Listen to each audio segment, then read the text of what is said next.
Selamat datang ke channel Virtual Poster Bagi First Mara Virtual Educational Research Conference.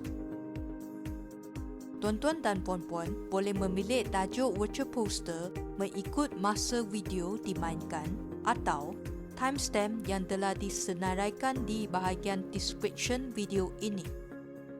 Sebarang maklum balas atau perbincangan boleh dilakukan di luang komen pada video ini.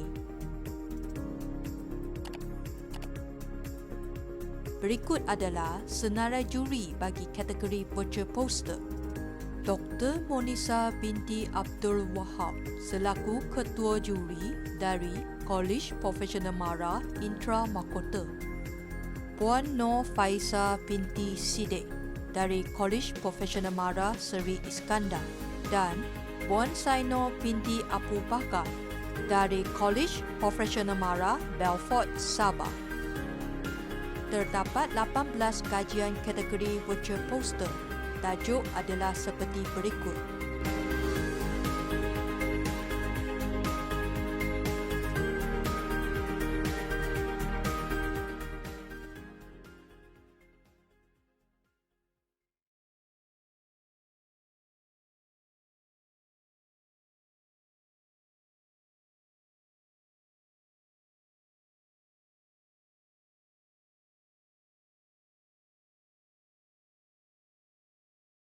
Assalamualaikum and a very good day to all. I'm Nur Sharif from College Professional Sri Iskandar. I would like to share my action research titled Diversify Learning Through Subject Consultation. These are the outline of my research presentation. The fundamental of project management subject initially marks allocate based on their project proposal, documentation, peer evaluation, consultation, as well as project presentation. At the beginning of the task, they need to diagnose any persistence problem and that they have chosen, and they need to suggest solution for those problems. We continue to use the same approach on the second debate batch, first and second debate batch. The head of education department, however, is concerned with the students' result, as for both batches will all achieve A for the subject. Management feels as though as the lecture is being lenient or the rubric are not excellent enough, so we are being urged to change the subject invitation and approach. Our plan began for the third batch of debate students. We decided that we need to change the rubric marks allocation. Figure 1 shows the different marks allocation approach that we plan to do for the third batch. We decided that we would not allocate any marks for consultation, and we also decided to allocate marks for the project prototype instead. Previously, students are being assessed merely based on their presentation, and there are no marks for the project prototype. We decided to make changes to the marks allocation because we believe that students need to generate their own ideas. We are also concerned if compulsory consultation might have made them confined with the lecture ideas instead of their own.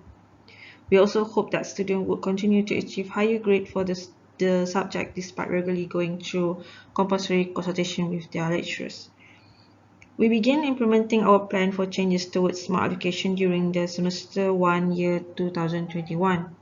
68 students enrolled for the subject in that semester. They started their final project assessment on week 10 until week 14 of the instruction weeks.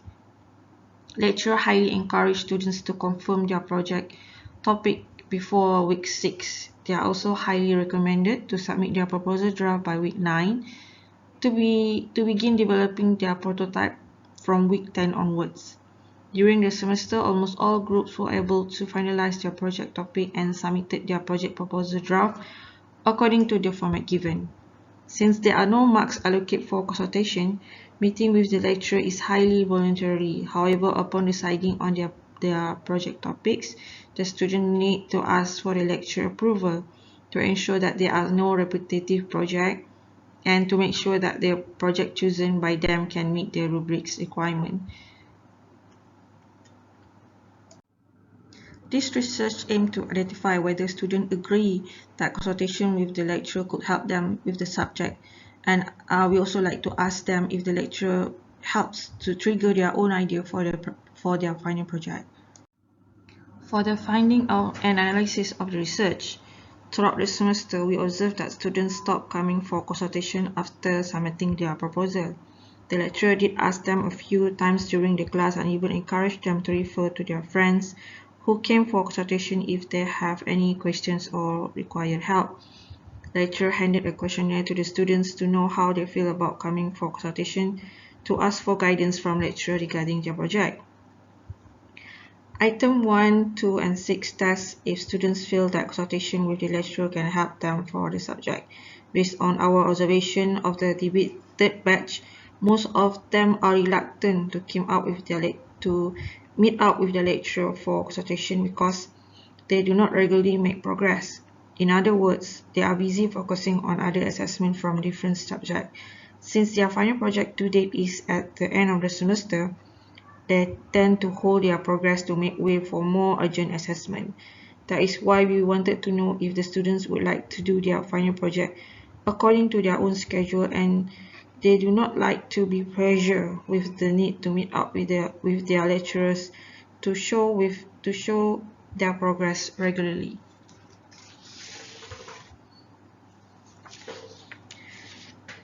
Meanwhile, item 3, 4, and 5 omit these tests if students are confused with the input they gain from their final project during the consultation with the lecturer. We actually concerned that having a regular consultation might impair the students' idea and creativity. Too much involvement by the lecturer can be bad as it can confuse students with their initial thoughts and ideas. When students were asked if they feel that consultation with the lecturer can help them with the subject, from Table 2 show that 79% respond positively, indicating that they do think consultation with the lecturer can help them with their final project. However, 23% of the respondents feel confused while having consultation session. Students might have gained good grades because they only follow what their lecturer wants for their project, but they don't understand what they are doing. It also indicates that 22% of the respondents feel that consultation should not be held for the next upcoming semester. For the second questions, when the students were asked if they could trigger their own idea for the final project during the consultation with the lecturer, the response shows that in Table 3, 70% feel that they can voice out their idea without any restriction. However, 13% of respondents thought they were being forced to follow their lecturer's idea, and 17% do not believe they could not trigger their ideas. So the reason why that 30% students feel that way, because it could be some of the students face difficulty coming up with the topic, and some of the topic given are not realistic enough to be approved as their final project due to time or money constraint. That is why lecturers tend to give option on what are the project topic they can choose from. We also observe the students' performance within those 3 different semesters. We compare the result of these 3 batch using normal plot shows in figure 5. The students' performance for the first and second batch does not fit the natural phenomena of normal data distribution. However, there is still room for improvement as we use the new approach. The performance of the third batch is much closer to the normal distribution than the previous semester. So by that, it shows that the current approach is much better than before. The result of this study confirmed that we can diversify student-centered learning through subject consultation. We believe that consultation is important and could benefit both students and lecturer. Preparing a regular slot for consultation with the students enable them to manage their tasks, hence avoiding them to do their final project in the last minute. However, we decided that we want to give the students their own space to manage their own time and progress. Marks for consultation is being allocated to encourage them to discuss their project at least 2 times, where the first slot are for confirming their project topics, and the second slot is to check on their proposal draft. The students should be given higher marks if they could meet their project objective with minimal assistance from the lecturer. So figure 6 shows the suggested marks allocated approach that we plan to do for the third batch onwards. For future recommendation, further validation for research need to be made, and it would be wise to repeat the same study for a couple more semester to determine if the same trend is realized in the coming semester. It also recommended that more research on this matter could be conducted for other subjects, especially subjects that assess their students using project-based assessment. That's all from me. Thank you for your kind attention. For any feedback, please do contact us through our email address. Wassalam.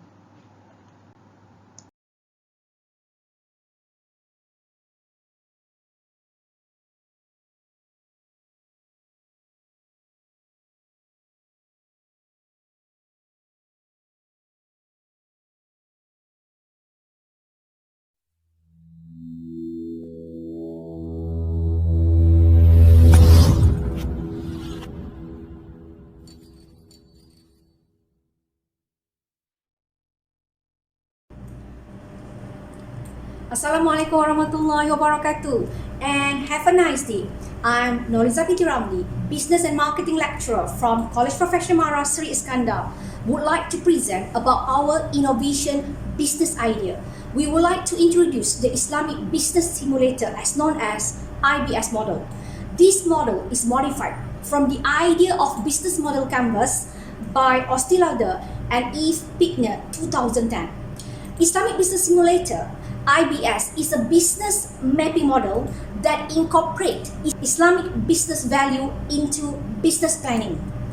The objective of this model is a guidance to the students and entrepreneurs in generating ideas to plan a business systematically and practically.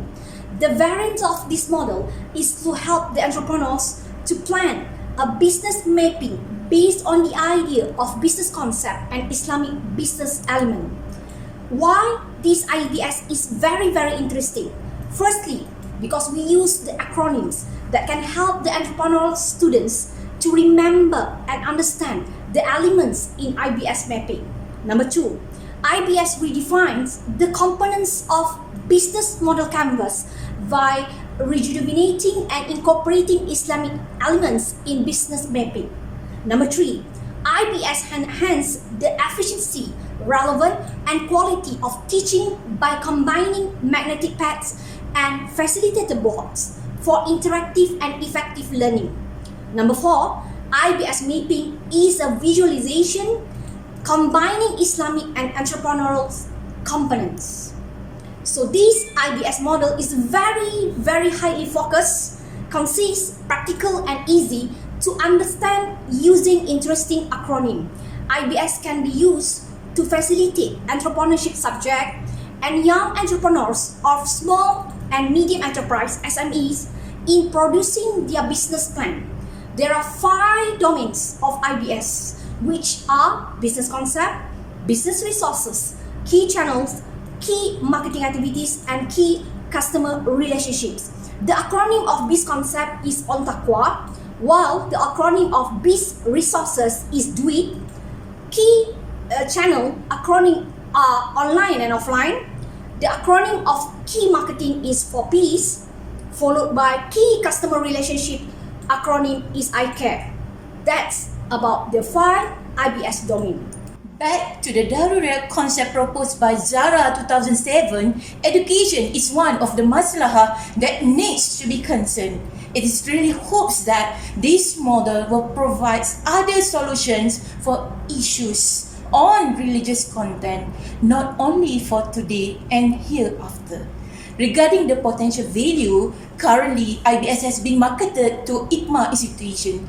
We have been cordially invited by KPM Bandar Penawa for our IBS workshop program in 2019 and extended to be used as a variation model for business canvas based on Sharia principle, especially in College Profesional Sri Iskandar. So, as a conclusion, this IBS model is one of a very good approach to give better insight of traditionally for business model. Come and let us serve you with this new model of BMC. See you. Thank you.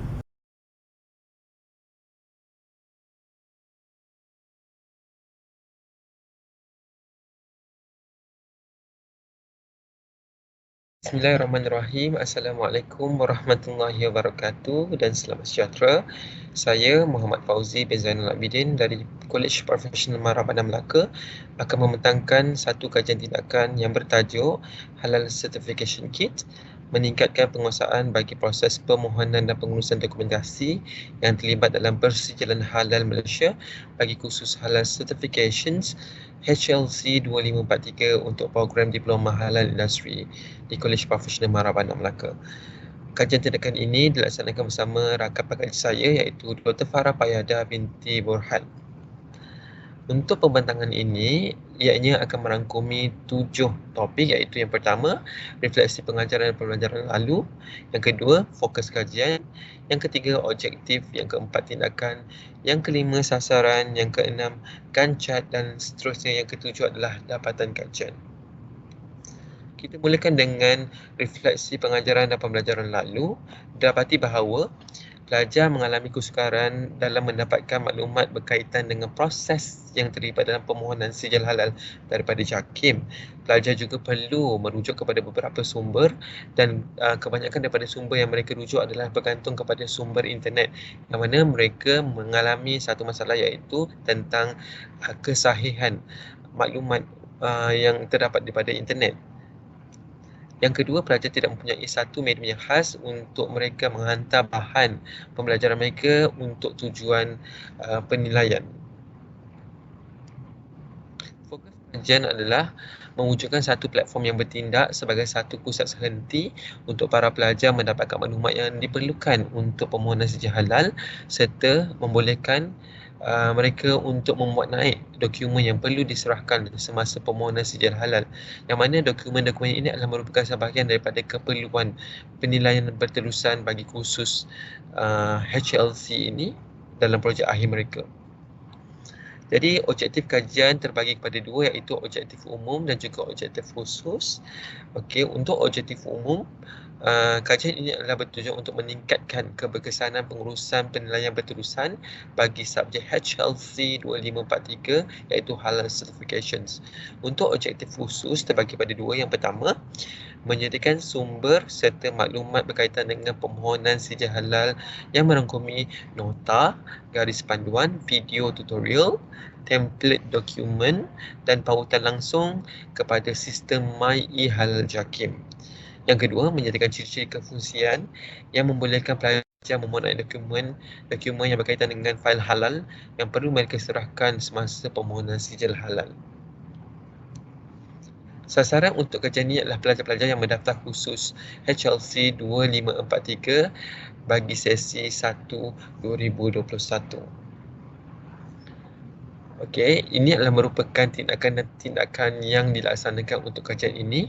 Pertama adalah bermula dengan pembangunan Halal Certification Kit. Yang kedua, pengagihan soalan pra. Yang ketiga, implementasi kajian. Yang keempat, pengagihan soalan kajian untuk post. Yang kelima, refleksi, iaitu dalam bentuk temu bual.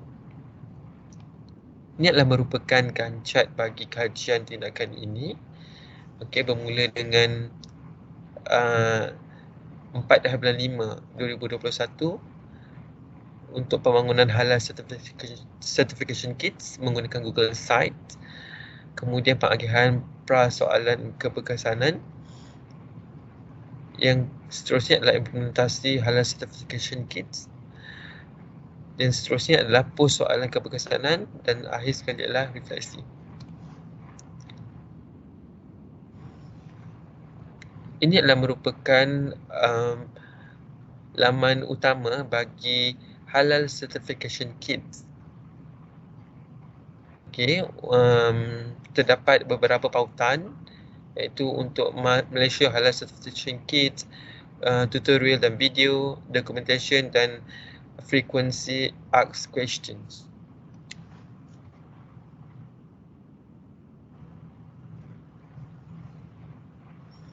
Di bahagian laman utama terdapat juga pautan dalam bentuk ikon yang membolehkan pelajar untuk klik kepada pautan-pautan yang disediakan. Contohnya seperti Halal Certification Kits, tutorial dan video dan sebagainya. Okey, seterusnya kita akan melihat kepada dapatan kajian. Okey, sebelum itu saya ingin menerangkan ringkasan kepada kajian. Responden adalah terdiri daripada pelajar Diploma Halal Industri semester 4. Instrumen yang digunakan adalah set soalan pra dan pasca, soal selidik dan juga temu bual. Analisis yang dilaksanakan adalah berbentuk deskriptif dan juga ANOVA, iaitu Excel stat. Tempoh yang diperlukan untuk melaksanakan kajian terdekat ini adalah selama 14 minggu. Okey, terdapat 4 konstruk yang digunakan untuk membangunkan HLC ini. Konstruk yang pertama adalah kandungan, konstruk yang kedua adalah informatif, konstruk yang ketiga adalah kemudahan akses, dan konstruk yang keempat adalah pengurusan dokumen. Untuk latar belakang respondents, okey, 15% 15 responden adalah berumur 20 tahun. Okey, kemudian 2 orang 21 tahun dan 3 orang 22 tahun.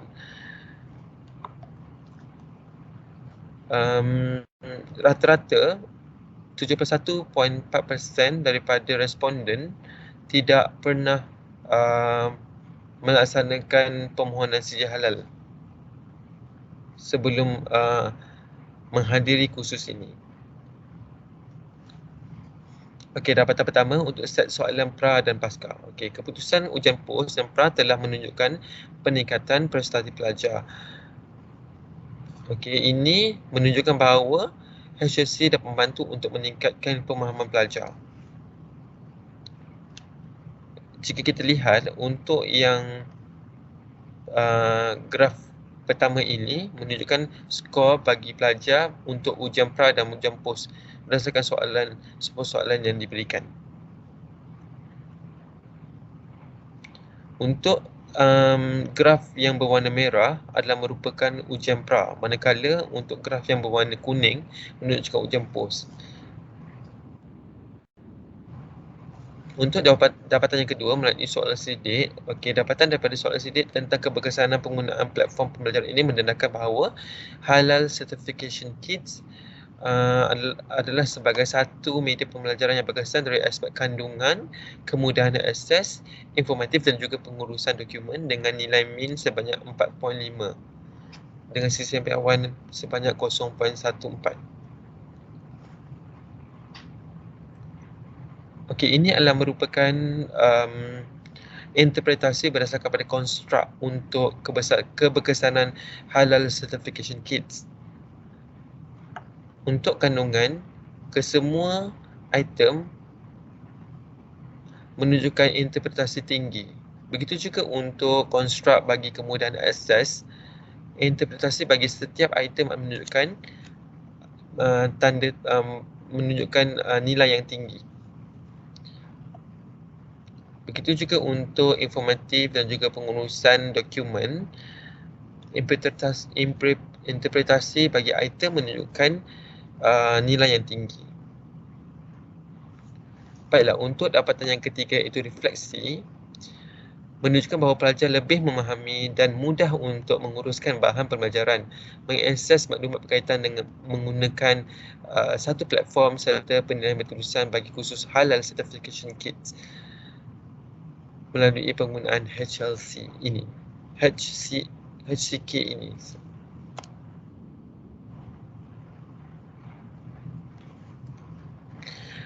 Okey, ini adalah merupakan beberapa contoh refleksi dan maklum balas oleh responden terhadap penggunaan HCK.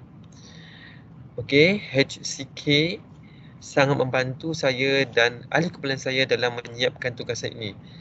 Pandangan pertama saya terhadap tugasan yang diberikan oleh pensyarah agak sukar, tetapi rupanya tanggapan saya salah kerana aplikasi ini sangat mudah untuk membantu saya memahaminya dan semestinya dengan adanya pensyarah yang sangat berhati mendorong dan membantu kami dalam menyiapkan dan menggunakannya. Saya rasa ini adalah satu pengalaman yang akan membantu saya bila ada di industri ataupun internship nanti, dan saya yakin untuk memohon sijil halal di syarikat tempat kerja saya nanti. Terima kasih Madam Farah kerana mendorong kami dan menggunakan platform Halal Certification Kit ini untuk memantapkan kefahaman kami.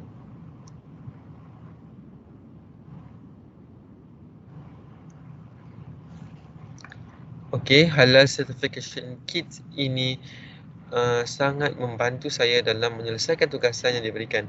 Ianya juga mudah untuk digunakan dan difahamkan. Saya rasa HCK ini sangat banyak memberi jasa kepada semua student halal, terutamanya yang ingin meningkatkan lagi tahap kecekapan dan keyakinan dalam membuat permohonan sijil halal ini.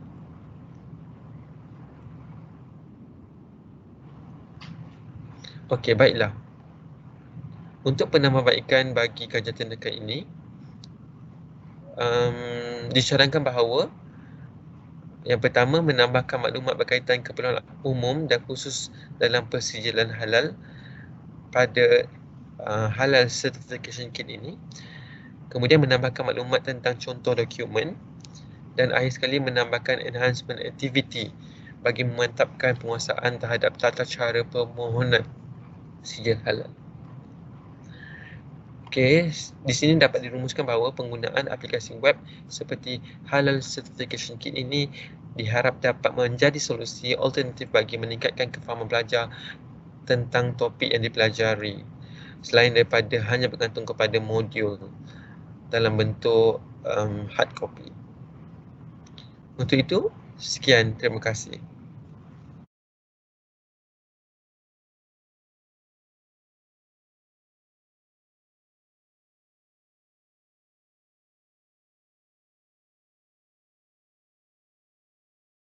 Assalamualaikum dan salam sejahtera. Hari ini saya dan ahli kumpulan saya akan membentangkan hasil kajian kami yang bertajuk Persepsi Pelajar Terhadap Penilaian dalam Talian di Kolej Profesional Beranang ketika Pandemik COVID-19. Kajian ini dijalankan untuk mengenal pasti persepsi pelajar terhadap penilaian dalam talian di Kolej Profesional Beranang ketika Pandemik COVID-19. Pihak KPM Beranang telah menukarkan mod pembelajaran dan penilaian secara bersemuka kepada mod dalam talian sebagai usaha untuk membendung penularan COVID-19. Oleh itu, kajian ini telah dijalankan untuk melihat persepsi pelajar KPM Beranang terhadap penilaian dalam talian serta cabaran yang dihadapi oleh pelajar semasa proses penilaian dalam talian dijalankan. Satu soal selidik dalam talian menggunakan Microsoft Forms telah dijalankan melibatkan 288 orang pelajar diploma pelbagai jurusan di KPM Beranang bagi menjawab persoalan kajian. Dapatan kajian menunjukkan pelajar bersikap neutral terhadap kebanyakan item tentang persepsi mereka terhadap penilaian dalam talian. Manakala terdapat 5 item yang pelajar bersetuju merupakan cabaran semasa penilaian dalam talian, iaitu kekurangan ruang dan kemudahan yang bersesuaian, kurang akses kepada sumber di perpustakaan, gangguan di rumah dan mereka perlu berfikir dengan pantas semasa membuat penilaian.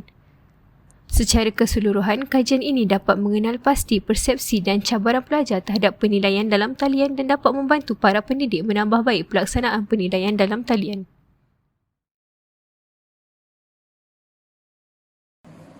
Sejak dunia pandemik COVID-19, pihak pentadbiran Kolej Profesional Beranang mengambil langkah proaktif untuk menukarkan mod pembelajaran secara bersemuka kepada mod pembelajaran dalam talian. Seiring dengan perkembangan ini, penilaian akademik pelajar juga ditukarkan ke dalam bentuk yang baru, iaitu penilaian dalam talian. Tujuan kajian ini dijalankan adalah untuk mengkaji persepsi pelajar di KPM Beranang mengenai penilaian dalam talian dan mengkaji masalah yang dihadapi oleh pelajar semasa proses penilaian dijalankan. Dan berikut merupakan 2 permasalahan kajian untuk kajian ini. Yang pertama, apakah persepsi pelajar diploma di KPM Beranang terhadap penilaian dalam talian? Dan yang kedua, apakah cabaran yang dihadapi oleh pelajar semasa proses penilaian dalam talian dijalankan?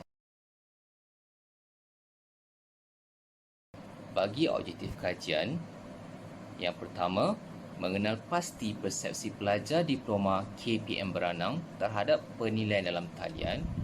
Dan yang kedua, mengenal pasti cabaran dihadapi oleh pelajar semasa proses penilaian dalam talian. Kajian ini merupakan kajian kuantitatif berbentuk deskriptif.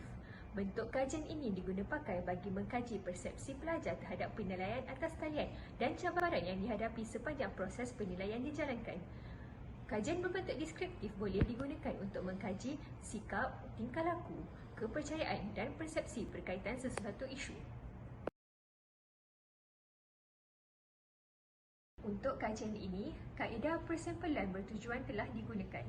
Berdasarkan kaedah persampulan ini, pengkaji sendiri memutuskan kualiti tertentu yang dimiliki responden yang diperlukan bagi menjawab persoalan kajian. Untuk kajian ini, pelajar Diploma KPM Beranang semester 3 dan ke atas telah dipilih. Pelajar-pelajar ini pernah terlibat dengan penilaian secara bersemuka dan juga penilaian dalam talian.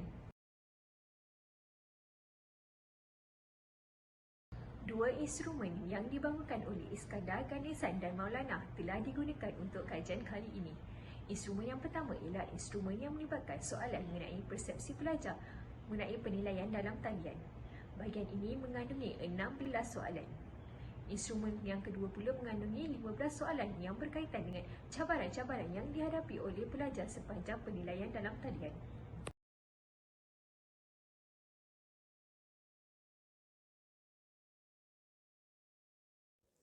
Analisis data berkaitan persepsi pelajar terhadap penilaian dalam talian menunjukkan majoriti pelajar memberi respon neutral terhadap 9 soalan yang diberikan, iaitu yang pertama, penilaian dalam talian meningkatkan kualiti pembelajaran saya.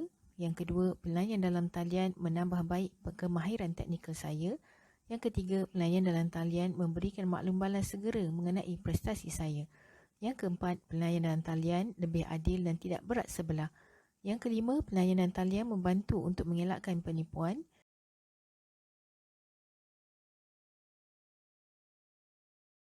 Enam, penilaian dalam talian memberikan lebih motivasi untuk saya belajar subjek dengan lebih mendalam. Yang ketujuh, penilaian dalam talian lebih mudah berbanding penilaian tradisional. Yang ke-8, saya lebih gemar ujian, kuis peperiksaan, pembentangan dan lain-lain penilaian yang diadakan secara dalam talian. Dan yang terakhir, 9, saya lebih gemar penilaian dalam talian berbanding penilaian tradisional. Manakala mereka bersetuju dengan penilaian dalam talian, iaitu yang pertama, ia membantu pembelajaran kendiri, yang kedua, ia lebih mudah dijalankan dan fleksibel, dan yang ketiga, ia lebih cepat berbanding penilaian tradisional.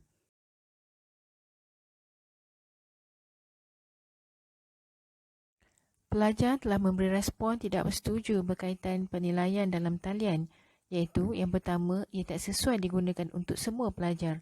Yang kedua, ia tidak sesuai diguna pakai untuk semua subjek. Dan yang ketiga, ia tidak dapat mengurangkan tekanan semasa peperiksaan.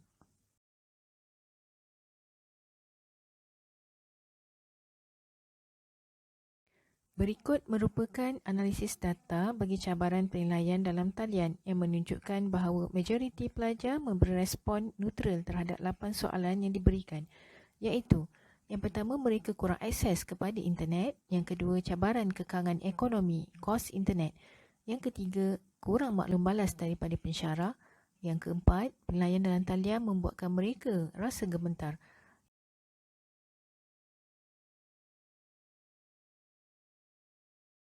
Yang kelima, kurang kesedaran mengenai internet dan tidak mahu memikul tanggungjawab untuk melaksanakan penilaian. Yang keenam, cabaran teknologi iaitu kekurangan pengetahuan teknologi atau ketiadaan peralatan teknologi. Yang ketujuh, mereka berhadapan dengan masalah menjawab soalan pertanyaan yang terbuka iaitu open-minded questions. Dan yang terakhir, masalah pengurusan masa.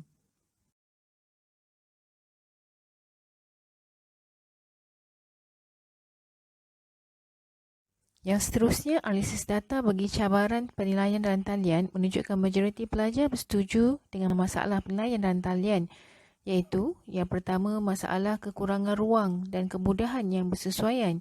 Yang kedua, kurang akses kepada sumber di perpustakaan. Yang ketiga, gangguan di rumah.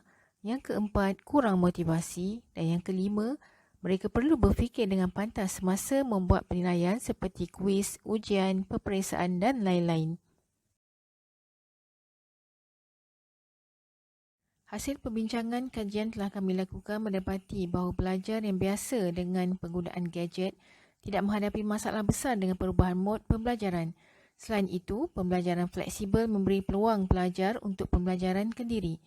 Subjek praktikal masih memerlukan penilaian secara bersemuka.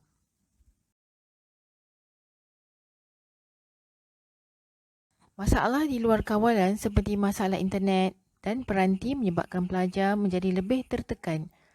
Masalah ruang untuk belajar di rumah juga merupakan cabaran kepada penilaian dalam talian. Akses kepada sumber rujukan diperlukan dengan memendedahkan pelajar kepada sistem perpustakaan digital. Selain itu, gangguan lain di rumah menyebabkan pelajar kurang fokus semasa sesi pembelajaran. Pelajar juga berasa tertekan kerana perlu menjawab soalan dengan cepat dan pada masa yang sama mungkin terpaksa berhadapan dengan masalah internet, peranti dan lain-lain. Sebagai rumusan, kita boleh lihat perlunya pendedahan mengenai penilaian atas talian kepada para pendidik. Selain itu, bagi pelajar yang kurang berkemampuan, bantuan gadget atau komputer serta pakej data internet khas sangat membantu mereka. Dan akhir sekali, keperluan penyediaan lokasi yang kondusif semasa penilaian dijalankan.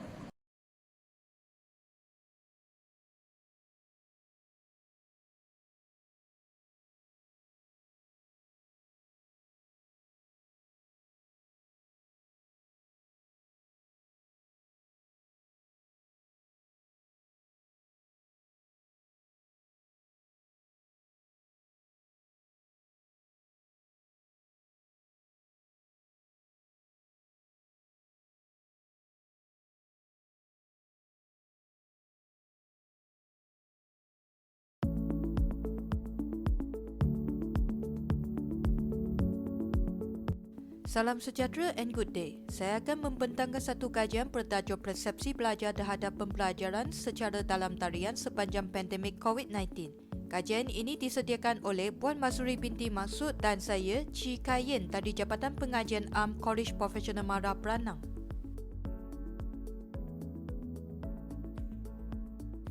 Pembentangan ini dibahagi kepada beberapa bahagian seperti berikut. Abstrak, pengenalan, penyataan masalah, dapatan kajian lepas, metodologi, dapatan kajian, perbincangan, pantasan dan cadangan, kesimpulan dan rujukan.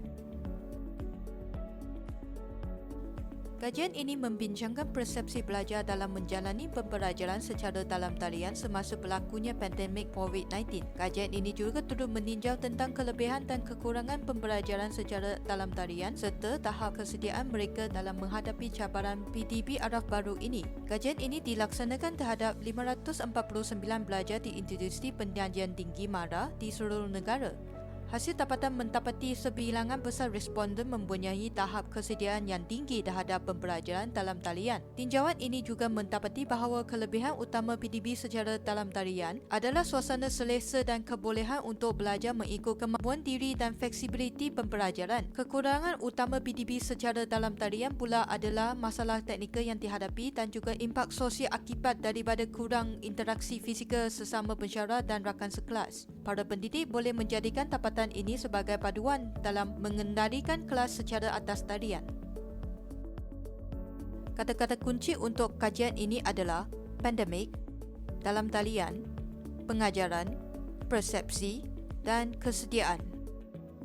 Pada akhir Disember 2019, satu wabak dalam kumpulan corona yang mirip wabak SARS dan MERS ditemui di wilayah Wuhan, China. Virus ini merabat dengan sangat pantas sehingga mengakibatkan kematian dalam kalangan individu yang dijangkiti. Kewujudan wabak yang dinamakan sebagai virus corona 2019 atau COVID-19 menjadi malapetaka besar kepada masyarakat dunia. Kematian demi kematian direkodkan setiap hari di seluruh dunia sehingga Pertubuhan Kesihatan Sedunia mengisytiharkan COVID-19 sebagai sebuah pandemik. bagi menggenggam penularan dalam kalangan masyarakat yang lebih besar, kebanyakan negara di dunia mengambil keputusan untuk mengenakan sekatat kepada pelancong luar, menarahkan penjarakan fizikal dan mewajibkan pemakaian pelitup muka.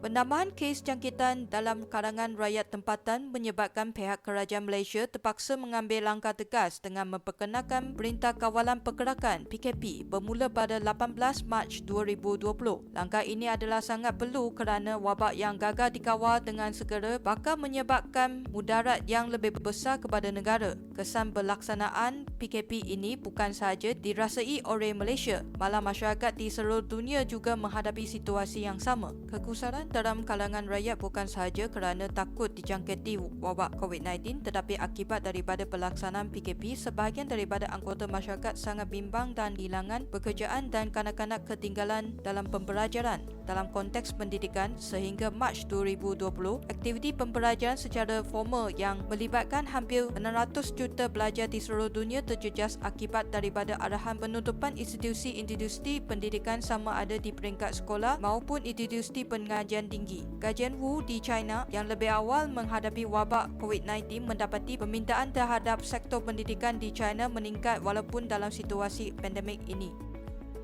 Perintah Kawalan Pergerakan telah memberi kesan kepada semua peringkat umur balik dari segi fizikal dan emosi. Industri pendidikan adalah antara industri yang menerima kesan yang besar akibat pandemik COVID-19. Langkah distrik telah diambil oleh pihak Kementerian Pendidikan Tinggi dengan mengadakan semua aktiviti pengajaran dan pembelajaran dijalankan secara dalam talian di mana para pelajar perlu menjalaninya di rumah kediaman masing-masing ataupun di dalam ruang penginapan yang disediakan oleh pihak industri. Aktiviti pengajaran dan pembelajaran perlu diteruskan walaupun para pelajar dan pendidik belum bersedia secara fizikal maupun mental. Malah, infrastruktur yang disediakan di rumah maupun di peringkat industri juga tidak mencukupi. Kajian ini akan memfokuskan persepsi belajar-belajar diploma daripada 10 industri pendidikan tinggi MARA berentas program yang terpaksa belajar secara dalam talian semasa pandemik COVID-19 ini. Persepsi belajar akan difokus terhadap kelebihan, kekurangan dan juga tahap kesediaan belajar terhadap pembelajaran secara dalam talian sepanjang pandemik ini. Menurut Madinah, Hendro dan Indra, WhatsApp merupakan aplikasi yang lebih sesuai digunakan semasa pengajaran jika dibandingkan dengan aplikasi Zoom, Google Meet dan Facebook. Madinah turut menyatakan bahawa WhatsApp merupakan suatu aplikasi komunikasi yang lebih ringkas dan mudah digunakan untuk semua peringkat umur dan latar belakang. Namun, Jaka Wijaya dan Hamidah mendapati kaedah gabungan antara aplikasi WhatsApp dan Zoom adalah lebih berkesan. Kajian turut dilakukan terhadap kesediaan para pelajar terhadap pembelajaran dan pembelajaran secara dalam talian oleh Muhammad Fadil dan Sharifuddin. Dapatan analisis ujian tim mendapati bahawa para pelajar tidak mempunyai masalah untuk meneruskan proses pembelajaran dan pembelajaran secara talian. Kajian tersebut turut menyatakan bahawa kesediaan pelajar dalam proses pembelajaran dan pembelajaran secara talian adalah pada kadar yang agak tinggi. Namun, berbeza dengan dapatan kajian yang dilakukan oleh Briliano, Aisyah, Uswatun, AB dan Hidayatul yang mendapati bahawa pembelajaran secara dalam talian bagi pelajar sekolah adalah kurang berkesan kerana wujudnya kekangan ekonomi dari segi prasarana. Kajian ini juga turut mendapati para pelajar tidak bersedia dari segi teknologi. Masalah teknologi ini termasuklah dari segi akses pencapaian internet dan juga kekurangan sumber maklumat mengenali penyediaan teknologi mudah alih pada masa kini. Ini mungkin disebabkan situasi pembelajaran pelajar sekolah adalah berbeza dengan belajar peringkat tinggi di universiti, kolej dan sebagainya. Kajian yang dibuat oleh Pinaki menunjukkan bahawa sebanyak 75.1% pelajar merasakan bahawa mereka dapat berinteraksi dengan lebih baik dengan pensyarah di bilik darjah fizikal. Sebanyak 80.2% pula merasa bahawa pensyarah dapat membuat kuliah lebih interaktif menggunakan peranti seperti pen digital. Menariknya, hanya 36% pelajar yang merasakan bahawa interaksi dapat bertambah baik sekiranya pensyarah dan pelajar menunjukkan wajah mereka semasa kuliah. Manakala 76.3% merasakan bahawa komunikasi antara pensyarah dan pelajar melalui luang chat semasa kuliah akan menjadikan mereka lebih interaktif. Kajian ini merupakan kajian berbentuk tinjauan yang melibatkan 549 orang pelajar yang sedang mengikuti pengajian di peringkat Diploma merentasi kesemua 10 buah ikma. Pemilihan sampel kajian adalah melalui tinjauan secara rawak dan dalam talian. Kaedah perkumpulan data adalah secara dalam talian yang dilaksanakan dengan membindahkan item-item instrumen kajian ke dalam bentuk borang soal selidik digital dengan menggunakan aplikasi Microsoft Form. Instrumen untuk mengukur aspek kesediaan terhadap pembelajaran secara dalam talian terdapati dari soal selidik Online Learning Readiness Skill oleh Huang. Data yang diterima kemudiannya dianalisa menggunakan Microsoft Excel. Data kajian dianalisis bagi mengenalpasti kelebihan, kekurangan dan tahap kesediaan para pelajar terhadap pembelajaran secara dalam talian. Borang soal selidik yang diberikan kepada para pelajar terbahagi kepada beberapa bahagian, iaitu soalan 6, 7, 9 dan 10 merupakan soalan-soalan berkenaan tahap kesediaan pelajar terhadap pembelajaran secara dalam talian. Soalan 11 mengandungi 7 aspek berbeza mengenali kelebihan pembelajaran secara dalam talian. Soalan 12 mengandungi 7 aspek berbeza berkenaan kekurangan pembelajaran secara dalam talian. Carta 1 menunjukkan tahap ilmu dan kemahiran IT pelajar. Daripada carta pie ini, majoriti daripada responden sebanyak 82% mengatakan bahawa tahap kemahiran IT mereka berada pada tahap sederhana. Carta 2 menunjukkan pengalaman belajar secara dalam talian para pelajar. Lebih daripada separuh bilangan pelajar sebanyak 52% melaporkan bahawa mereka mungkin pernah melalui pengalaman belajar secara dalam talian. Carta 3 menunjukkan akses pelajar kepada capaian internet. Majoriti iaitu 87% pelajar mempunyai akses kepada capaian internet di kediaman masing-masing. Carta 4 menggambarkan peratusan respon pelajar berkenaan persepsi mereka terhadap persediaan dan kesediaan mereka kepada pembelajaran secara dalam talian daripada beberapa aspek. Dari aspek beranti dan kemudahan, kebanyakan pelajar mempunyai persediaan dan bersedia untuk belajar secara dalam talian, iaitu 38.25% pelajar bersetuju dan 36.43% pelajar sangat setuju bahawa mereka mempunyai kelengkapan dan kemudahan yang mencukupi untuk melibatkan dalam sesi kuliah secara dalam talian. Dari aspek kemahiran IT, 46.99% daripada pelajar setuju dan 21.68% pelajar sangat setuju bahawa mereka mempunyai ilmu dan kemahiran IT yang mencukupi bagi menghadapi pembelajaran secara dalam talian. Dari aspek paduan penggunaan, 49.18% pelajar bersetuju dan 16.76% pelajar sangat bersetuju bahawa para pensyarah telah memberikan mereka paduan yang mencukupi sebelum kuliah dalam talian bermula. Dari aspek alat dalam talian mesra pengguna, 38.8% pelajar bersetuju dan 15.85% pelajar sangat bersetuju bahawa perkakasan dalam talian yang digunakan oleh pensyarah mereka sewaktu sesi PDB adalah mesra pengguna dan mudah untuk mereka gunakan. Dari aspek tahap kestabilan capaian internet, 31.15% pelajar bersetuju dan 18.4% pelajar sangat bersetuju bahawa capaian internet atau sambungan Wi-Fi yang disediakan di kediaman mereka adalah kuat dan stabil.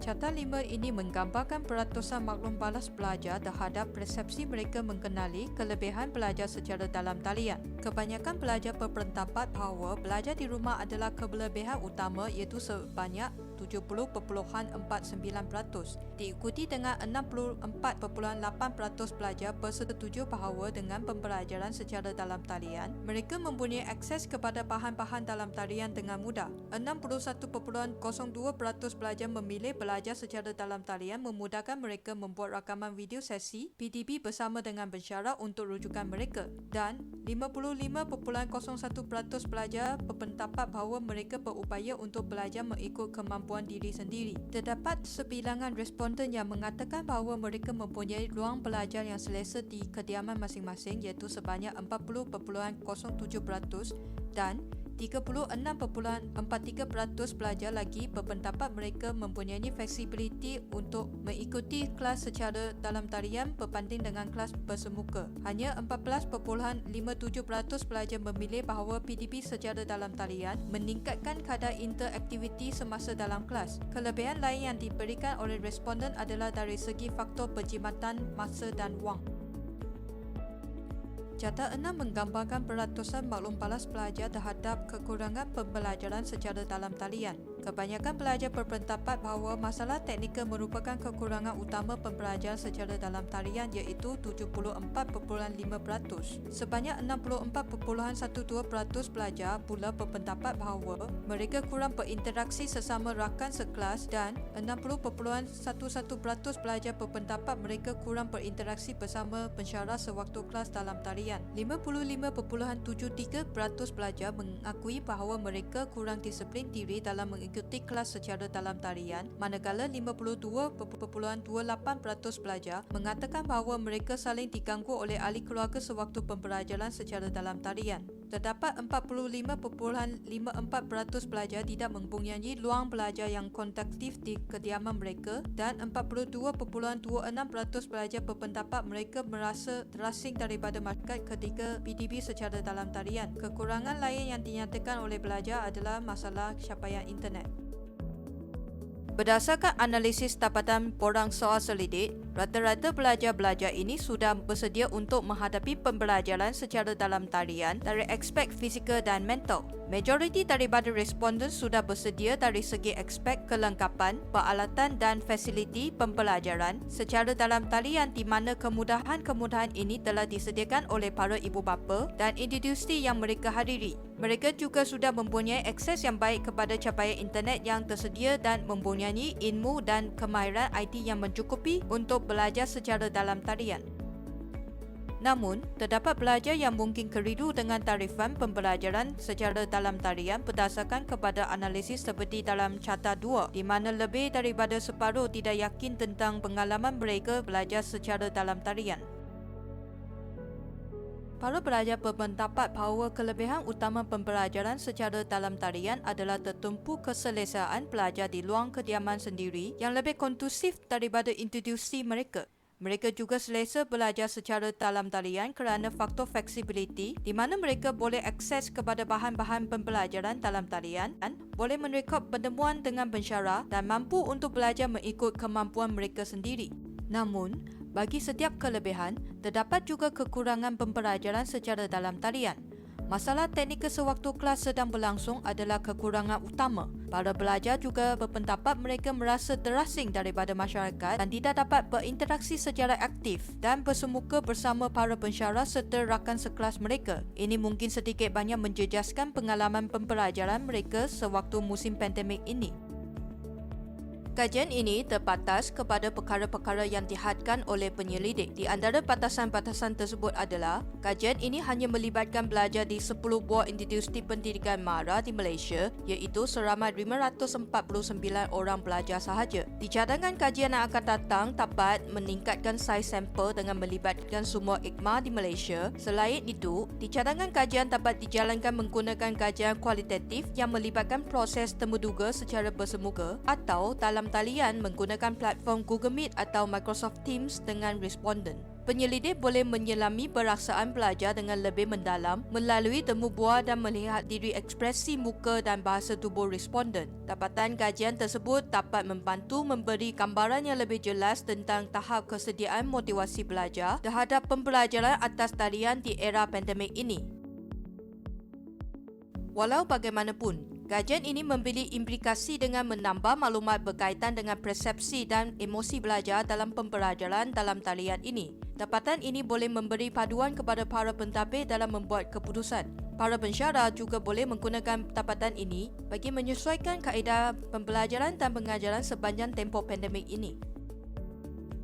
Kesimpulannya, pandemik COVID-19 telah memberi kesan yang besar kepada semua pihak. Masalah ketakutan dan kebimbangan para pelajar boleh dikurangkan jika semua pihak memainkan peranan masing-masing. Sokongan dari segi emosi dan berlapang dada adalah amat penting kerana ini adalah situasi baru buat semua pihak. Sikap suka menyalahkan pihak lain adalah amat tidak wajar kerana semua pihak termasuk para pengubah dasar, pendidik, pelajar dan ibu bapa masih tidak dapat menyesuaikan diri dengan suasana pembelajaran secara dalam talian ini. Sedikit masa dan ruang diperlukan bagi memastikan proses PDB dijalankan dengan baik dan kadar keciciran dapat dikurangkan. Sabar itu kunci utama. Sekian saja pempendangan daripada saya. Terima kasih.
Assalamualaikum dan salam sejahtera.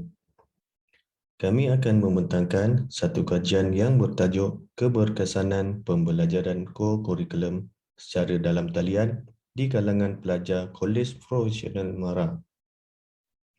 Kajian ini telah dilaksanakan oleh Ahmad Saiful bin Muhammad Ihsan, Fadlan bin Aris, Nur Razalina Suryani binti Zulkifli dari unit Ko-Kurikulum KPM Beranang.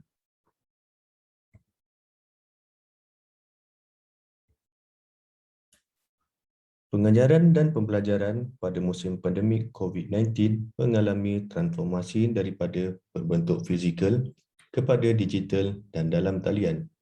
Disebabkan oleh transformasi tersebut, kajian dijalankan untuk mengkaji keberkesanan pembelajaran ko-kurikulum secara atas talian dalam kalangan pelajar IKMA. Populasi kajian terdiri daripada 6 buah kolej profesional MARA. Instrumen kajian yang digunakan dalam kajian ini adalah borang soal selidik keberkesanan forum atas talian MyGuru 2. Persampilan kajian yang digunakan dalam kajian adalah rawak berserata. Dapatan kajian keberkesanan kandungan pembelajaran adalah dalam kategori sederhana, min 3.31. Interaksi dalam talian adalah pada tahap sederhana, min 3.46. Maklum balas tenaga pengajar adalah pada tahap memuaskan, min 3.90. Strategi pembelajaran yang dijalankan oleh tenaga pengajar adalah pada tahap memuaskan, min 3.74. Dan kemudahan akses aplikasi pembelajaran adalah pada tahap memuaskan, min 3.64.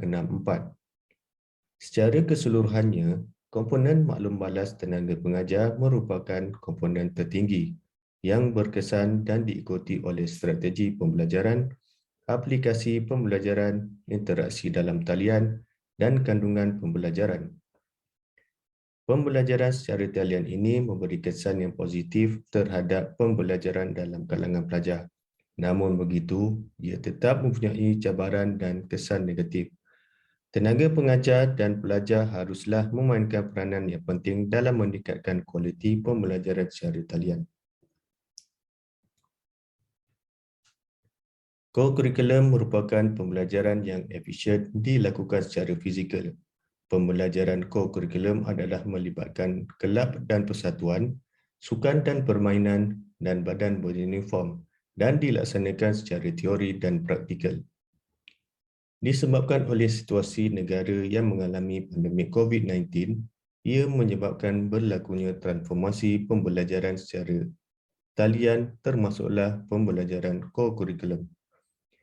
Pembelajaran secara talian merupakan kaedah yang mencabar yang mana ia memerlukan interaksi dua hala antara pengajar dan pelajar.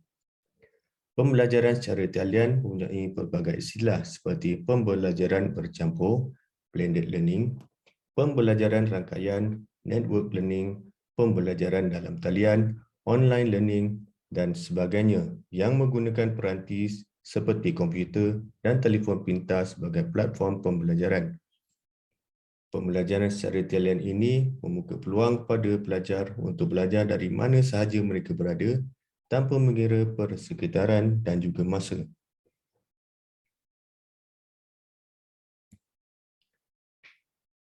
Perubahan lanskap pendidikan masa kini adalah disebabkan oleh faktor pandemik COVID-19 yang melanda dunia termasuklah di Malaysia. Pandemik COVID-19 telah memberi kesan ke atas pembelajaran dan mengubah lanskap pembelajaran andragogi dan pedagogi kepada pembelajaran atas talian termasuklah pembelajaran co-curriculum. Di Malaysia, pelaksanaan Perintah Kawalan Pergerakan PKP membataskan pembelajaran secara fizikal dan ia adalah bertujuan untuk mengawal penyebaran pandemik COVID-19.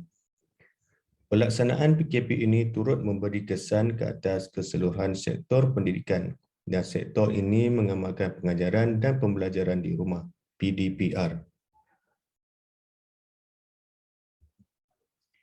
Objektif kajian. Objektif kajian yang pertama adalah untuk mengkaji tahap keberkesanan pembelajaran co-curriculum secara talian di kalangan pelajar di Kolej Profesional MARA. Objektif kajian yang kedua adalah untuk mengenal pasti faktor-faktor yang memberi kesan terhadap kaedah pembelajaran co-curriculum secara talian. Metodologi kajian. Sampel kajian adalah pelajar lelaki dan perempuan yang berumur antara 18 tahun hingga 30 tahun. Sampel kajian adalah pelajar daripada 6 buah kolej profesional MARA di seluruh peringkat pengajian. Kaedah kajian adalah kajian deskriptif kuantitatif dan data dikumpul melalui soal selidik yang dijawab oleh responden. Kaji selidik mengandungi 5 komponen tahap keberkesanan pembelajaran iaitu kandungan pembelajaran, interaksi dalam talian, maklum balas tenaga pengajar, strategi pembelajaran yang digunakan oleh tenaga pengajar dan kemudahan akses aplikasi pembelajaran. Tahap keberkesanan pembelajaran secara talian dinilai berdasarkan 3 kategori interpretasi min. 1.00 hingga 2.33 adalah rendah, 2.34 hingga 3.66 adalah sederhana, dan 3.67 hingga 5.00 adalah tinggi. Dapatan kajian yang pertama, demografik responden. Analisis deskriptif demografi kajian menunjukkan bahawa 30.6% adalah pelajar lelaki dan 69.4% adalah pelajar perempuan. Dapatan umur yang paling dominan dalam kalangan pelajar IMA adalah 19 tahun iaitu 81.7% dan semasa tertinggi adalah semasa 3 iaitu 62.1%. Kebanyakan pelajar melibatkan diri dalam kurikulum badan uniform iaitu 75.9%. Dapatan kajian kedua, keberkesanan kandungan pembelajaran. Dapatan berkaitan dengan tahap keberkesanan kandungan pembelajaran menunjukkan bahawa berada dalam kategori sederhana iaitu 47.7% dan interpretasi min adalah dalam kategori sederhana. Hanya 12.7% yang merasakan bahawa kandungan pembelajaran yang disediakan oleh tenaga pengajar adalah tidak memuaskan. Dapatan kajian ketiga, keberkesanan interaksi dalam talian. Dapatan kajian berkaitan dengan tahap keberkesanan komponen interaksi dalam talian menunjukkan bahawa kategori tertinggi adalah sederhana iaitu 44.5%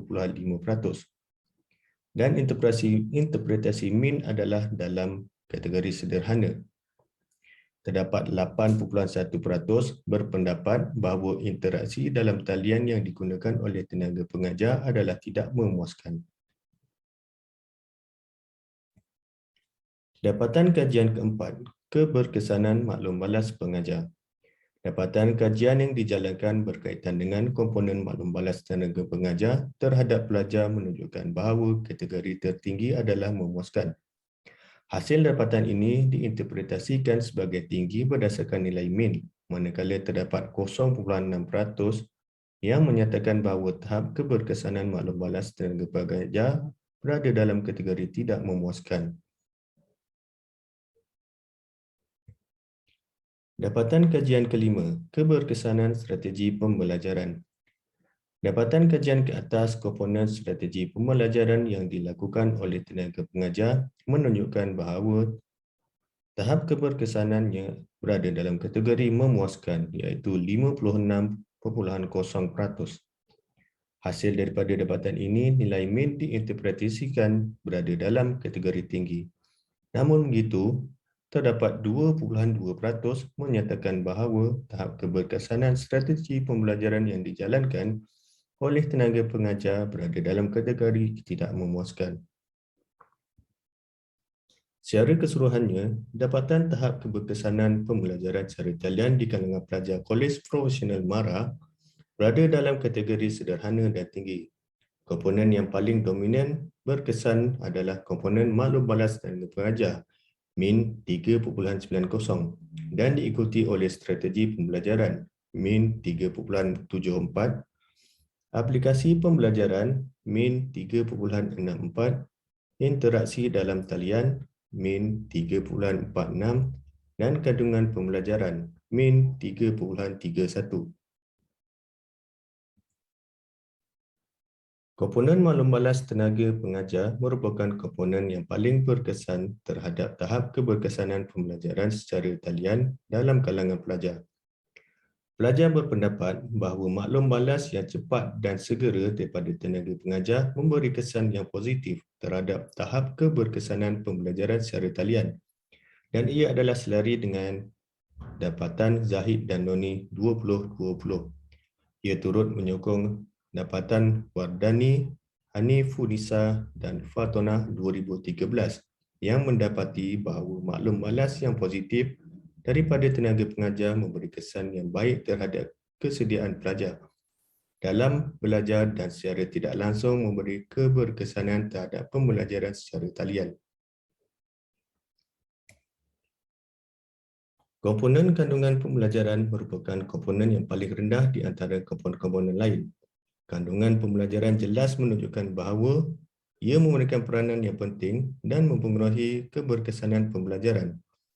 Hal ini demikian kerana kandungan pembelajaran merupakan bahan rujukan sebagai bantuan dan arah tuju ke atas pelajaran dan pembacaan, pembentangan dan peperiksaan. Zain 2002 dan Hamzah 2007 menyatakan bahawa kandungan pembelajaran adalah penting dan memberi kesan terhadap pembelajaran. Oleh itu, komponen ini haruslah ditambah baik dan perlu dititikberatkan oleh tenaga pengajar untuk membantu pelajar dalam melakukan pembacaan, pembentangan dan peperiksaan. Kesimpulannya, komponen maklum balas tenaga pengajar merupakan komponen tertinggi yang berkesan dan diikuti oleh strategi pembelajaran, aplikasi pembelajaran, interaksi dalam talian dan kandungan pembelajaran.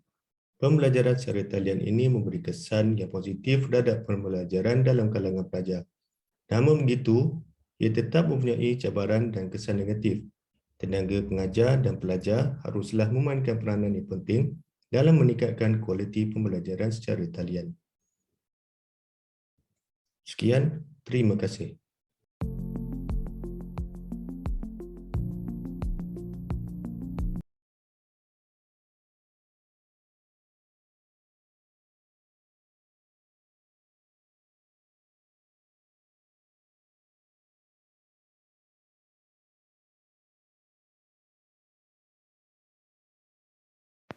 Assalamualaikum and a very good day to everyone. My name is Nur Hasna binti Muhammad Nurdin and I will be discussing with you the concept paper entitled Quest for You Gamification in Education. This concept paper entitled Quest for You Gamification in Education. The word Quest for You is the game-based learning that will be created for this concept paper. Gamification in education. Education games may help to support and improve educational outcomes. The contents for this virtual poster is introduction or background of the study, problem statement, objective of the study, and discussion. One of the approaches that can be used in the 21st century classroom is gamification, where the name itself plays an important role in engaging students to learn actively. With the progress in technology, course digitalization has been very common and there are a variety of computer games. In addition, with the popularity of computer and internet, educational games may help to support and improve educational outcomes. Gamification is a type of educational technology that encourages students to engage more deeply with their course materials. The main idea is to investigate the effectiveness of using game-based learning in computer course Diploma student at Kolej Profesional Mara Bandar Penawar, Johor. And the focal point is to create a game-based multimedia learning tools using the EDI framework. The purpose is to provide definitive data and information which can be proven useful in future. This concept paper is intended on studying the effectiveness of using gamification in a 21st century classroom, which is the current teaching and learning environment. This study intended to combine game-based learning to enable students to better integrate themselves into the learning activity games and develop interest in academic courses in order to enhance their motivation of self-learning and further improve their learning effectiveness. The challenges in 21st century classroom is on engaging students in the learning process. Instilling the element of gamification in teaching and learning contexts can help to engage the student more into developing their interest in learning. Other than motivating students to learn, the teachers are also responsible in ensuring that the students are really participative in the classroom, and this can be done by having activities that really involve them besides using current technology in the classroom such as gamification. The objective. This study aims at bridging the gap between learning efficiency and motivational appeal with the support of a game-based learning to determine their effects on cognitive and affective, the learning outcomes. Problem statement. Traditional revision methods, such as using hard copy revision materials or soft copy revision materials in PDF format, are often seen as tedious. Given the benefit of gamification in motivating students, we intend to incorporate it into our future research on gamification in teaching and learning. In addition to online distance learning environment is the main field or key factor of the study, meaning it revolves around the concept in the new online setup of education, or what they call now as the new normal. Traditional teaching methods usually have a fixed learning structure which disables the student to be motivated, creative, and innovative. Learners receive theoretical rather than practical instruction, which discourage them from keeping and recalling concepts and information more quickly. Moreover, traditional teaching usually lacks attracting the full attention of learners, which decrease their interaction, engagement to the content. Thus, the development of innovative approaches offering better education is an effective way to address this problem. Compared to traditional teaching strategies, GBL can better enhance student learning motivation, and teachers can help students learn and obtain new knowledge in games by developing activity where course is combined with games. As the traditional revision approach, using the hard copy books or the PDF format. When using the PDF format, it is quite hard for the student to rely on answering the question. They need to reprint it out in order to make sure it is a satisfaction to do the revision. Why do we intend to pursue such study? The reasons are it is a current issue. It revolves around the new online education. It allows us to find solutions to help the student. It can provide useful data and information for future researchers. Discussion. It will consist about the framework that will be used and also the sampling method. RD model 5-step process. Instructional design. First, we will start with the analysis, that is the project plan. The second phase is the design, where we create the storyline. The third phase is develop, if we follow the plan based on the storyboard. Step number 4, implement. This is the pilot testing. And the last step is evaluate. User use the game-based learning and give feedback. Let me elaborate to you the 5 steps. Number 1, analysis. For the analysis, we will analyze the situation to understand the gaps that need to be filled. taking into consideration the context of learning, the user, and also the goals, the learning outcome. For the second step is design.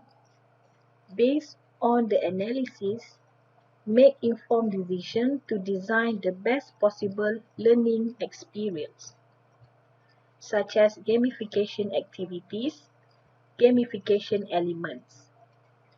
The third step is develop. For the develop, it brings the learning experience to life by building and product. For develop step, it consumes time. That's why we need to follow the plan based on the storyboard. Next, we move on to implement. For implementation, distribute learning and product to the audience. But for this concept paper, we are planning to do the pilot testing first to make sure it is accurate and ready to be distributed to the user. And the last step is evaluation.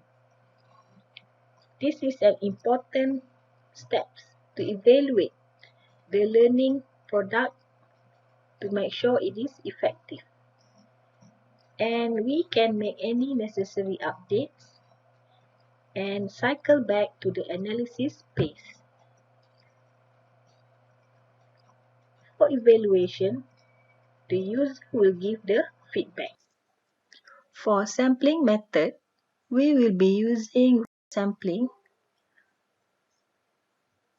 for 60 students, semester 1 and semester 2 for program Diploma in Logistic Management and also Diploma in Accounting.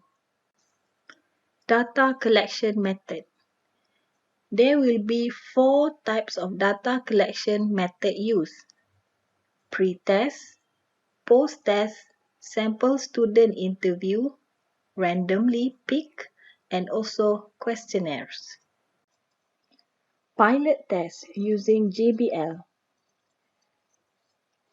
Just have been mentioned during the stages of the ADI model, the aim for the pilot test is getting it right before the first time.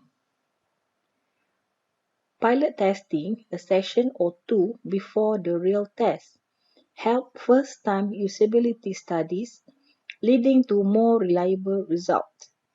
It provides an opportunity to validate the task, understand the timing necessary for the session.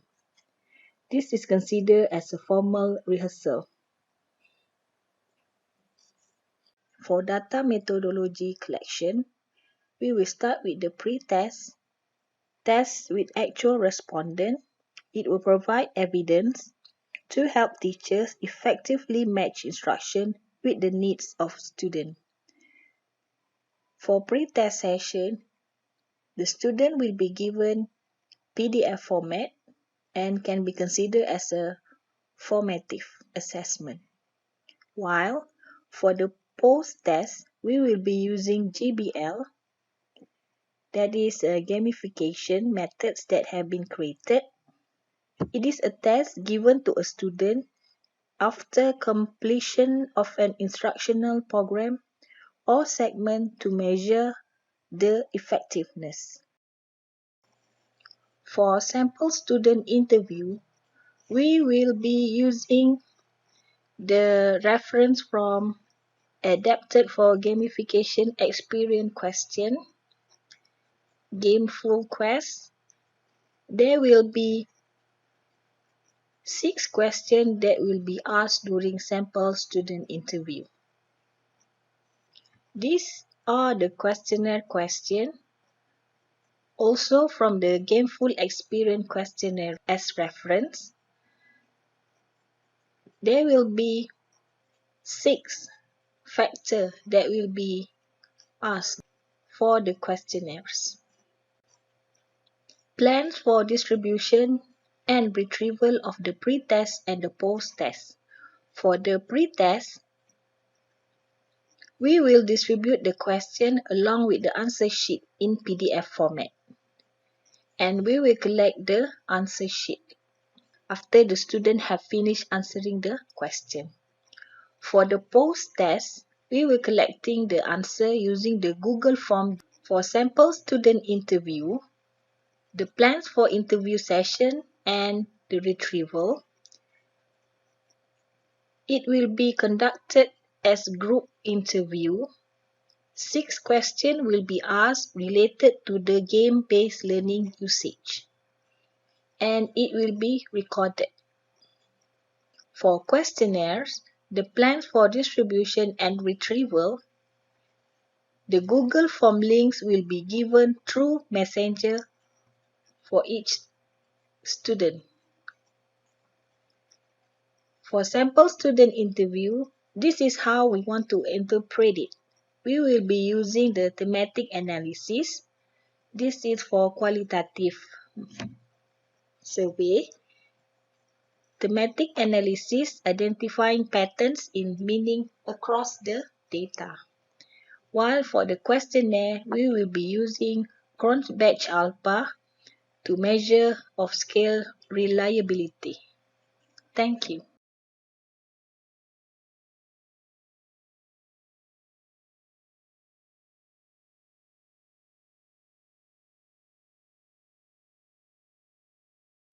Assalamualaikum and hello everyone.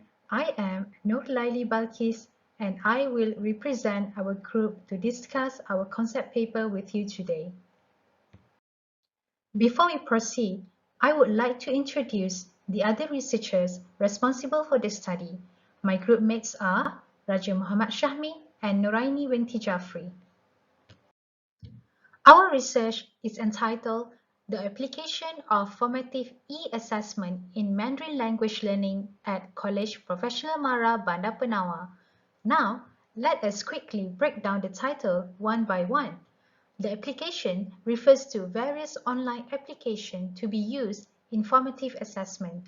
Since we face a pandemic, all teaching and learning activities are done online as a new norm. The same goes for formative e-assessment conducted in an online Mandarin language classroom.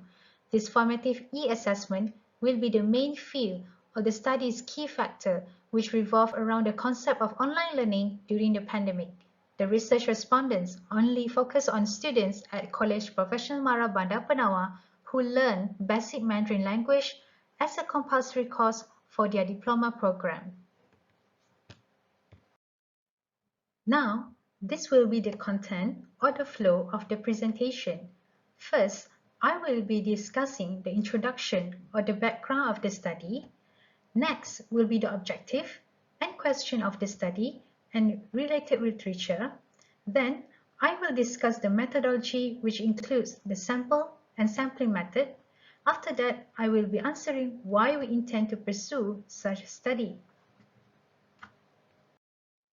Now, let us proceed to the introduction or background of the study. Facing the global pandemic crisis, students worldwide struggle with the new norms, transitioning from face-to-face learning to virtual ones. As the world adjusted, the learning spirit were also affected and they were lukewarm about online learning prospect.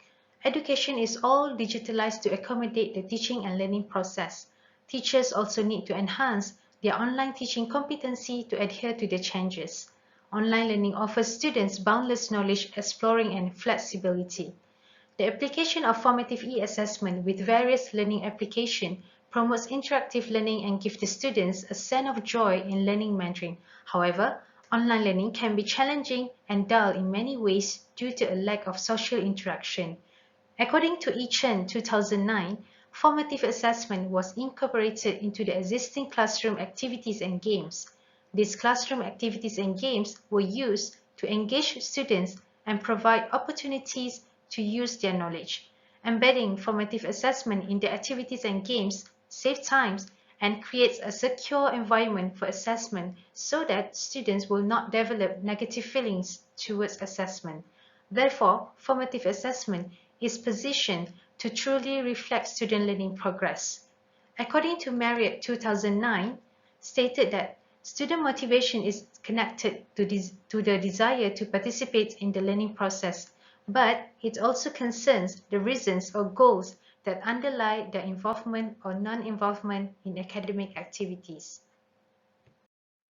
Our problem statement for the study is to assist Mandarin teachers in designing formative e-assessment innovatively. Thus, this study aims to explore the application of online assessment, specifically formative e-assessment, in Mandarin language learning at Kolej Profesional Mara Bandar Penawa. These are the goals of the research question that the researchers are hoping to seek answers to. The first one is, what is the student perception towards the current online formative assessment in the Mandarin classroom? Second, what are the suitable online application of formative e-assessment in the Mandarin classroom context? And third, how is the engagement level of the students in using the formative e-assessment during Mandarin teaching and learning process? Here we have the related literature to support this study by facts. Over the last decade, several studies have explained formative assessment in the context of foreign language teaching. However, most of the research done focus more on the teaching and learning of the English language. Among of the research conducted are type of formative assessments, the development of formative assessment materials, evaluating a particular aspect of languages formative assessment, language teachers assessment, literacy, et al. According to Samaya Katabi and Syed Katabi 2014 research, the ideal condition is when all the assessment tasks in the classroom are formative and for learning, specifically in designing and aligning the assessment to meet the designated educational objective. For example, in learning Mandarin as a foreign language, learning emphasizes the development of listening, reading, writing, and speaking skill. This is according to Hampan 2008. Thus, following the mentioned point of view, researchers across the globe have suggested multiple methods to assess student learning. The words on formative assessment suggest that various new methods will increase the effective feedback in changing classroom practice and bring adjustment in teaching and learning process. Paul Black and Dylan Williams stated that in order for one to grasp all aspects of teaching and learning, the enforcement of practical formative assessment is the main key component in ensuring the effectiveness of mastery learning.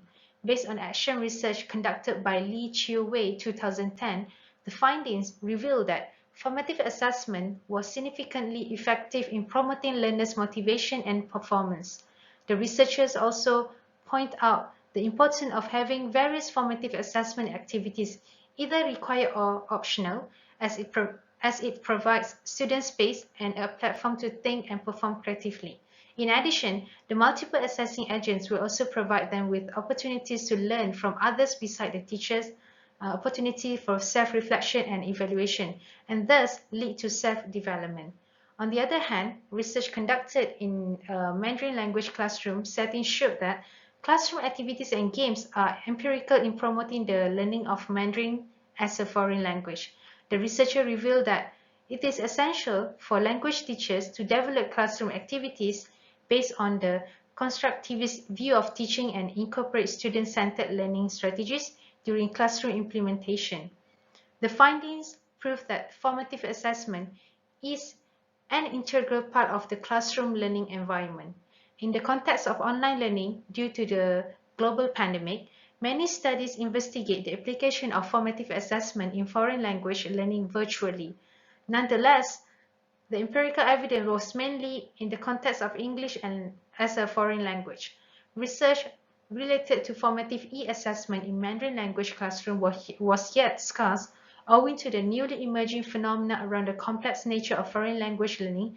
It has triggered the researchers to explore the implementation of formative e-assessment in Mandarin language learning at Kolej Profesional Mara Bandar Penawa, not particularly to close the gaps in the literature, but more towards in finding alternative to ensure the Mandarin student learning is effective and comprehensive. Now, we are going to proceed with the methodology section. This research is proposed to be conducted qualitatively by using an in-depth case study design. Researchers use purposive sampling, which applies maximum variation type of sample. The respondents were chosen among Mandarin students who are learning Mandarin course at Kolej Profesional Mara Bandar Penawa. The course will specifically focus on beginner student, which is Mandarin Language 1 students. This research study involved 3 phases of data collection in a period of 10 instructional weeks, which include the first phase is document analysis, which involve attendance sheet, record of student participation for each formative e-assessment, student interviews report, evaluation form on the use of the various application, and evaluation form of the subject.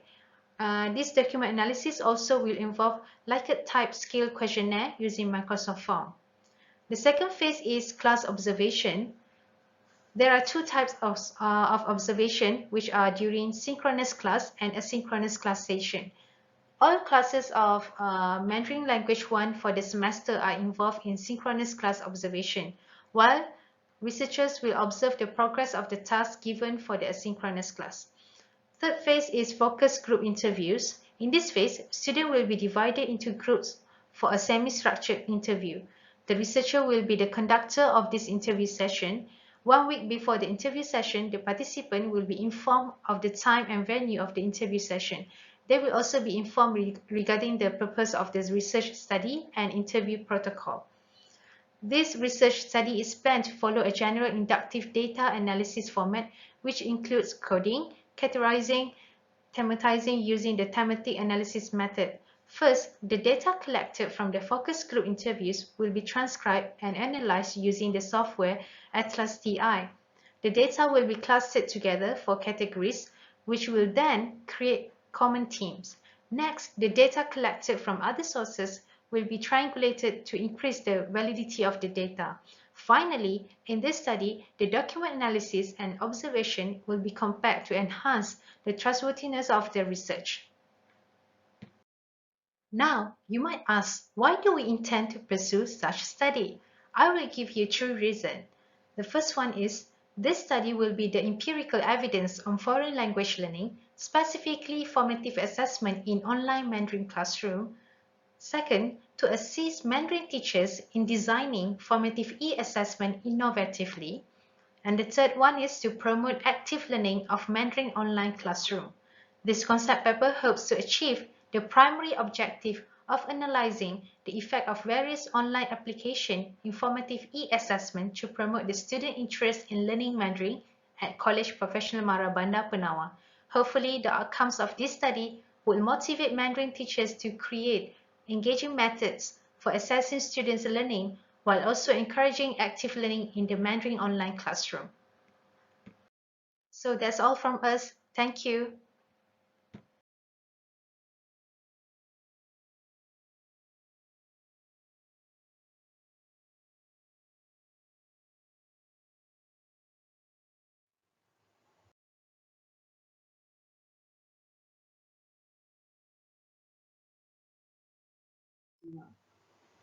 So the title of my research is The Perspective of A-Level Engineering Students Towards Arts in STEAM-Based Learning in Kolej Mara Seremban. The STEAM-based learning is not yet implemented in Kolej Mara Seremban, but I think that's why we need to know the students' perspective towards arts, which is the adding subject in STEM compared to STEM, which is we don't have the A here. So that's why I came up with this idea or this this title, perspective of the students towards arts, especially arts. So I focus more on the arts itself in this research. So the problem statement in this research is, what are the factors that affecting engineering students' perspectives towards arts in STEAM-based learning in Kolej Mara Seremban? If we want to implement the STEAM, we would like to know what are the students' perspective and what actually what are the factors that influence their perspective towards this. So as introduction, STEAM is widely discussed to replace STEM as a tool to encourage the expanding of sciences, technology, techniques, and mathematics, engineering, okay, to be integrated creatively with arts. So in order to produce a good STEAM-based learning, information about student perspective are very important. So that's why in this paper, the required information focusing more on student perspective about arts as addition to STEM subject that they know about this STEM, which are science, technology, engineering, and mathematics. So this paper not really discussing on how to implement STEAM in classroom, but to understand the student perspective first before we move further towards implement it in class. So the four objectives for this research are to identify students' perspective on the importance of STEAM, whether they do understand the importance of STEAM, to identify students' understanding on STEAM and the difference with STEM, so whether they aware about STEAM, understand what is STEAM and how it's different with STEM. To identify students' perceptions about arts is one of the important elements in STEAM. To find out whether what are the students' perception, especially towards arts in STEAM, and also lastly to identify factors that influence or affects the student perception towards arts and STEAM. So this research involved 51 students of A-level program from A-level program that plan to pursue their study in engineering after finish their A-level in College Management.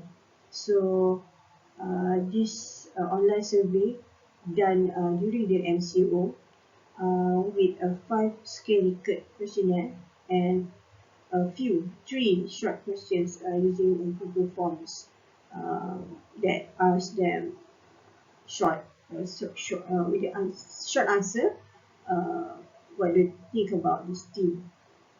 And so a set of questions given to the students online, and I collect the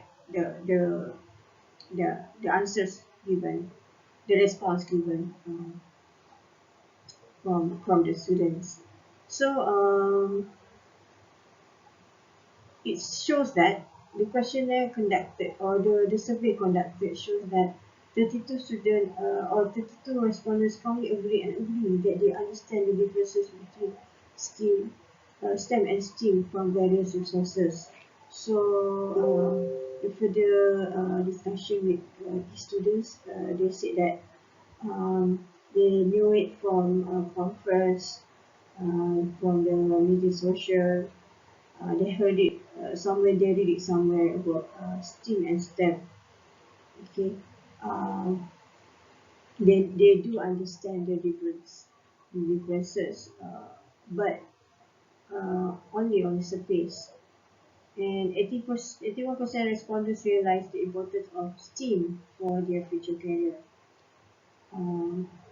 So numbers, many respondents realized the importance of STEAM for their future career.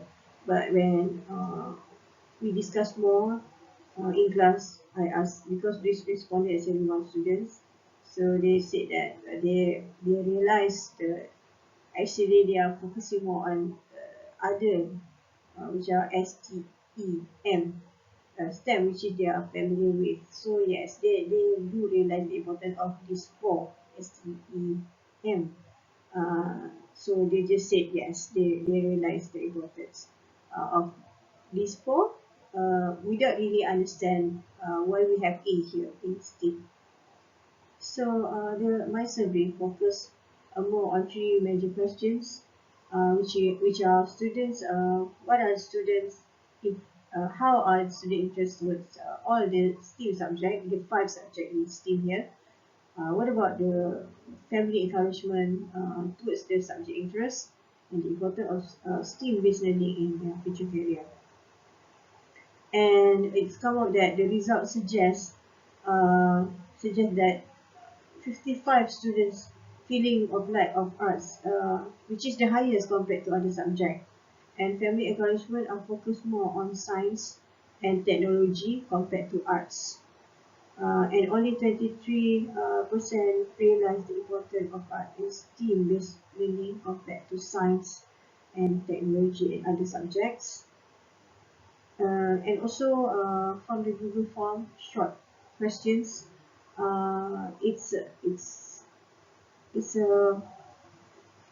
big factor that it's a big thing that majority of respondents admit they not really realize that art contributes to the development of essential skills that we need in future, especially when they start to work, such as the collaboration, communication, problem solving, critical thinking, as long as same as the to enhance their flexibility, adaptability, productivity, responsibility, and also innovation skills. So let's look at this simple graph. Because we are focusing on arts, so it shows here that only 23% of the students realize the importance of arts in future career, because they don't really understand why we have the arts in STEAM. 19% family encourage these engineering students towards arts, which is expected, and only the, and sorry 55%, which is the big number here, students or the respondent said that they like arts, but further discussion actually shows that they don't really understand about what is the meaning of art in STEAM.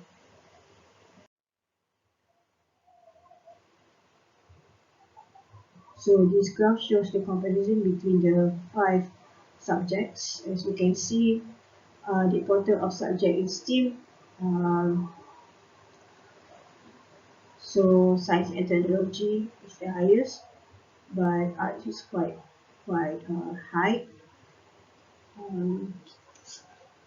And the family encouragement towards subject in STEAM, as expected, the highest for science and technology. Feeling like towards subject, actually this the highest here for arts.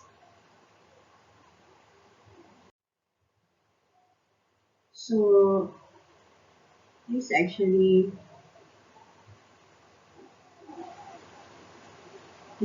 from the this website, which discuss a lot of about the importance of STEAM education. So it give the example of the future work. So here, this is the jobs for 2021. Okay, when you compare with job in 2025, there is the difference. Robotic engineer will expected to become robot maintenance. AI engineer become AI ethicists. Data analysts become data detectives, and so on. So this shows that we need the skills, personal skills that can be developed if we implement this STEAM in classroom, especially in classroom, so that they have the skills, okay, so that they have for their future. So the conclusion of this research shows that Respondents in this research are aware, so this is based on my 4 objectives. The respondents in this research are aware of the importance of STEAM based on the result from the survey. They realize the difference of STEM and STEAM from various sources. The awareness of importance of arts compared to other subjects is low, which is 33% only. And the research from the survey also shows that only 90% of students' family encourage them towards arts. The results suggest that the awareness toward arts is low among respondents and their family, although the likeliness toward art is unexpectedly the highest between the subjects in STEAM. So this suggests that respondents do like arts, but not as a subject that must be implemented in STEAM. So as a conclusion from my analysis, STEAM skills are very important in the future that focus more on the implementation of arts, which include creativity and personal skills. So it is therefore recommended for all educators to promote and provide STEAM learning experiences in classroom whenever possible. Slowly, more research is needed to support the efforts to recognize the value of STEAM learning in communities in Malaysia and to incorporate the arts into STEM, to add A in STEM. That's all for me. Thank you very much.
Assalamualaikum dan salam sejahtera. Saya akan membentangkan sebuah kertas konsep yang bertajuk Pembelajaran Teradun dalam Mata Pelajaran Kimia.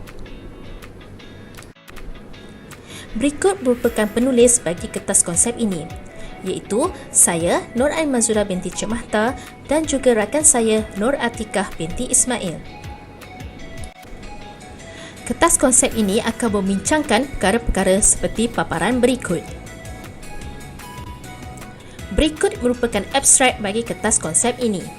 Mata pelajaran kimia adalah salah satu mata pelajaran sains yang perlu diambil dan dipelajari oleh pelajar-pelajar, terutamanya dari aliran sains. Walau bagaimanapun, mata pelajaran kimia kurang diminati pelajar kerana mereka merasakan mata pelajaran ini terlalu abstrak, sukar untuk dipelajari, kandungan pengajaran yang padat, tidak memahami konsep dan mempunyai hubung kait dengan mata pelajaran lain.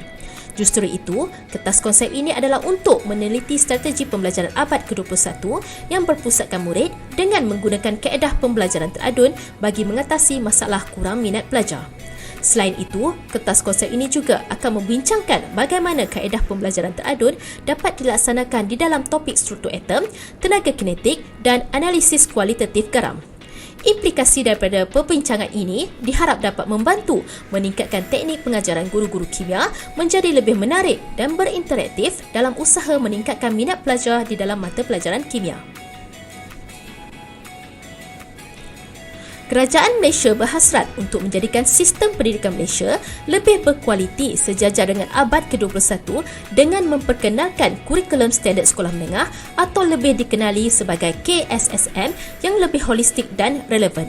Ini bagi melahirkan modal insan yang berfikiran kreatif dan inovasi serta mampu memberi sumbangan kepada pembangunan negara dan berdaya saing di peringkat antarabangsa dan juga global. Pelajar di sekolah menengah yang mengambil aliran sains tidak dapat lari dari mata pelajaran biologi, fizik dan juga kimia. Di antara ketiga-tiga mata pelajaran ini, pelajar seringkali menyatakan bahawa mata pelajaran kimia paling susah untuk dipelajari dan kurang diminati pelajar kerana ia melibatkan persamaan matematik. Antara faktor-faktor yang menyebabkan pelajar kurang berminat dalam mata pelajaran kimia adalah seperti berikut. Yang pertama, tidak memahami konsep, keliru dan sukar menguasai kandungan pelajaran. Yang kedua, banyak konsep abstrak yang menyebabkan pelajar cenderung menggunakan gaya pembelajaran hafalan tanpa pemahaman yang teliti dan seterusnya memerlukan kemahiran matematik. Bagi mengatasi masalah ini, guru perlu memikirkan strategi bagi menarik kembali minat murid.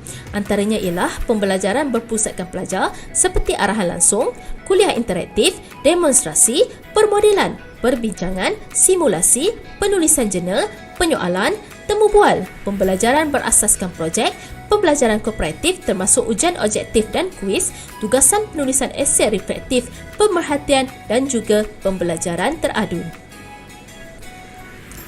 Kaedah pembelajaran teradun merupakan kaedah yang semakin meluas diaplikasikan. Kajian-kajian terdahulu menyatakan beberapa definisi pembelajaran teradun. Tayar Binik dan Putih 2012 mendefinisikan pembelajaran teradun sebagai gabungan kaedah pembelajaran secara bersemuka dan pembelajaran atas talian. Graham 2006 pula menyatakan ia merupakan sistem pembelajaran yang menggabungkan pembelajaran bersemuka dan pembelajaran menggunakan pengantaraan komputer. Kuo et al. 2014 pula mendefinisikan pembelajaran teradun sebagai kaedah pembelajaran yang menggabungkan media pengajaran seperti audio, kelas maya, video, CD-ROM dan pembelajaran kolaboratif. Donoso et al. 2014 mendefinisikan pembelajaran teradun sebagai gabungan kaedah pembelajaran tradisional bersemuka dan pembelajaran secara atas talian. Terdapat 4 jenis model pembelajaran teradun. Yang pertama, rotation model. Pelajar bergila-gila mengaplikasikan kaedah pembelajaran mengikut jadual yang ditetapkan. Salah satunya adalah pembelajaran atas talian. Yang kedua, flex model, iaitu cara penyampaian kandungan pembelajaran dan arahan dilaksanakan secara atas talian sepenuhnya.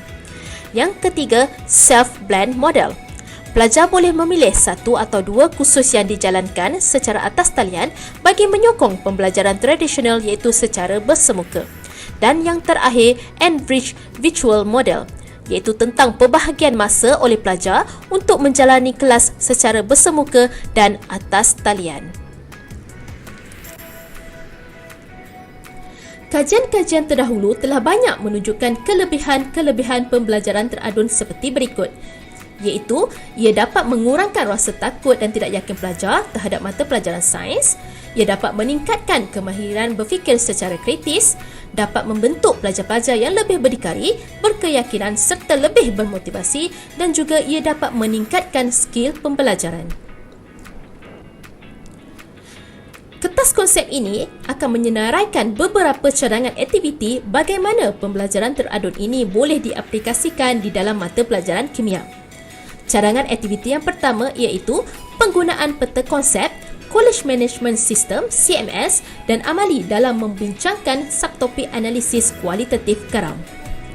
Banyak persamaan kimia, konsep dan pemerhatian analisis dalam topik ini perlu dikuasai oleh pelajar bagi memastikan mereka mencapai objektif pembelajaran yang telah ditetapkan. Pelaksanaannya adalah seperti berikut. Guru akan memuat naik bahan termasuk peta konsep ke dalam CMS. Kemudian, pelajar akan menggunakan bahan yang diberikan dan rujukan tambahan. Pelajar akan cuba membina peta konsep dan beri justifikasi dan memuat naik peta konsep tersebut di dalam CMS. Guru akan menyemak peta konsep pelajar dan ketika kelas bersemuka, perbincangan antara mereka akan dijalankan dan cuba mencapai kata sepakat dalam penghasilan peta konsep. Dan yang terakhir, pelajar akan melaksanakan cadangan eksperimen untuk lebih memahami peta konsep yang telah dihasilkan. Aktiviti yang kedua ialah kombinasi pembelajaran menggunakan permainan Legends of Learning dalam memahami struktur atom kimia. Struktur atom merupakan konsep asas yang perlu dikuasai oleh pelajar-pelajar di dalam mata pelajaran kimia. Kekangan yang dihadapi pelajar ialah mereka tidak dapat memvisualkan struktur atom itu dengan jelas di dalam minda mereka. Oleh itu, kombinasi pembelajaran menggunakan permainan sebagai sokongan kepada pembelajaran mampu meningkatkan minat pelajar dalam memahami konsep atom. Cara pelaksanaannya adalah seperti berikut.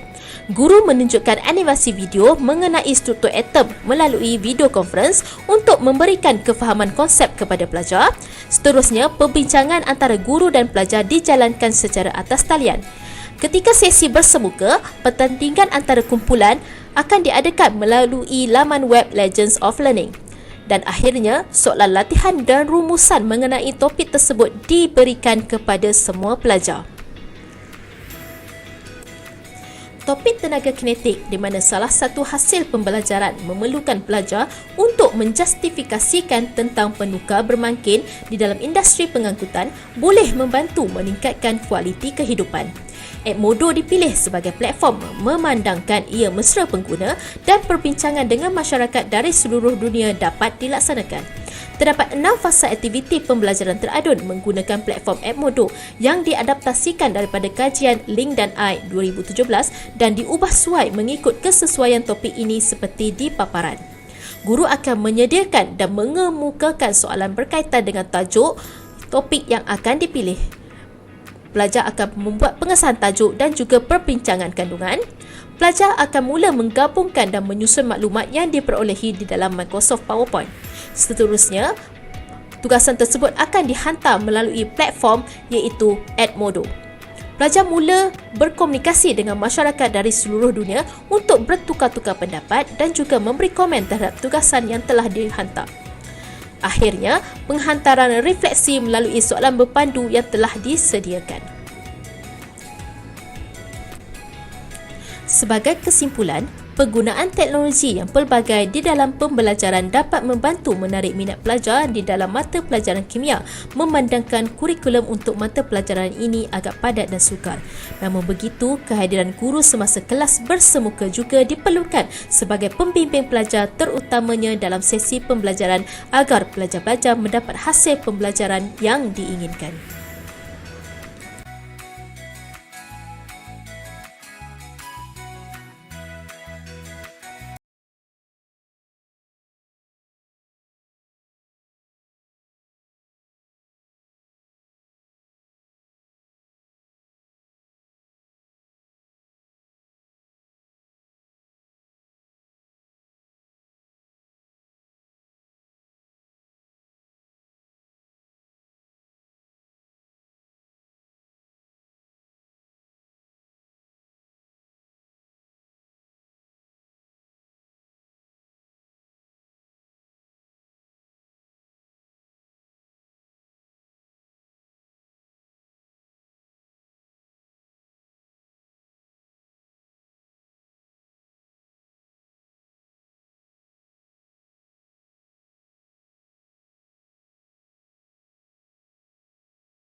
Assalamualaikum warahmatullahi wabarakatuh and good day to everyone. I'm Malor Masdaki from Kolej Mara Banting will be presenting conceptual research titled 4.0 Teaching Competencies Among Higher Learning Institutions Educators. First of all, let us look at the definition of Teaching 4.0. Based on Prito et al. 2019, it is defined as applying various 4.0 technologies such as smartboard, touch wall, artificial intelligence, 3D printers, and many more of interactive and innovative modern tools. While teaching competencies is seen as a combination of knowledge, skills, and behaviors applied to improve performance levels and to ensure individuals is qualified or able to perform his or her role in a given task. As we can see, Industrial Revolution 4.0 has transformed the education system, especially in higher learning institutions. It is very important to adapt 4.0 technology into teaching to align with the 4.0 transformational trend. The Malaysian Education Development Plan AM 2015-2025 for higher education explains in the 9th lead, which is globalized online learning. The word globalized here not only referring to the transformation of teaching and learning from traditional method to technology-based learning, but also how teaching and learning can be accessed from any sources throughout the world. This also means that it is not necessarily to have a physical class to be attended. It is no more only two-way transfers of knowledge and information from teacher to students, but it is beyond all this. Teaching and learning process can be in virtual platform, happen in long-distance location with different instructional method, and even created to personalize for different students. Thus, educators require a creative and effective skills to master the 4.0 technology to ensure it will benefit students to learn with differentiated learning styles. As we can see in Figure 1, university or the higher learning institutions should provide all the necessary infrastructures and facilities to meet the requirement of technology 4.0. In the meantime, educators play a huge role applying and implementing the best teaching strategies in their teaching methodology. How far educators are good in handling the tools and how competent they are in adapting 4.0 teaching in the teaching and learning process are still questionable. By looking at the statistical analysis review in Figure 2, there are only 17 articles found which concerning on Education 4.0, Teaching 4.0, Differentiated Learning, Teaching Competencies in Higher Learning Institutions globally. But all these keywords are studied separately. There is even less research done in Malaysia to study Teaching 4.0 or its competency. There are limited studies on 4.0 teaching styles and method.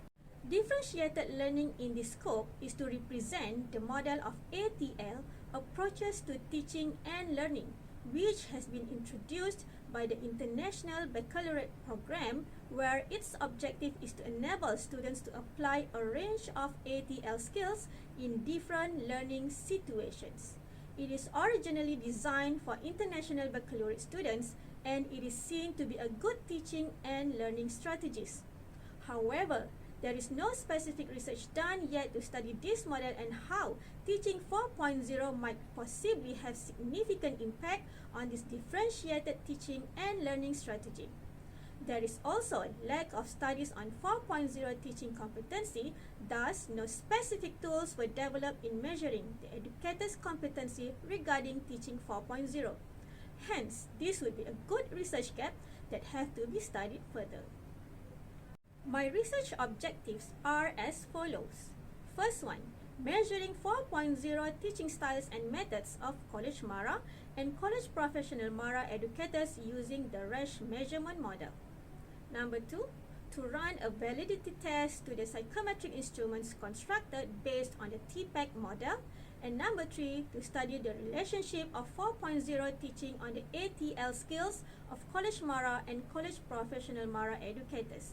And last one, number 4, to study the relationship of 4.0 teaching on the competencies of College Mara and College Professional Mara educators. Based on the technological, pedagogical, and content knowledge or TPEC model, there are another 2 new variables will be used in this research, which are the approaches to teaching and learning ATL and teaching competency.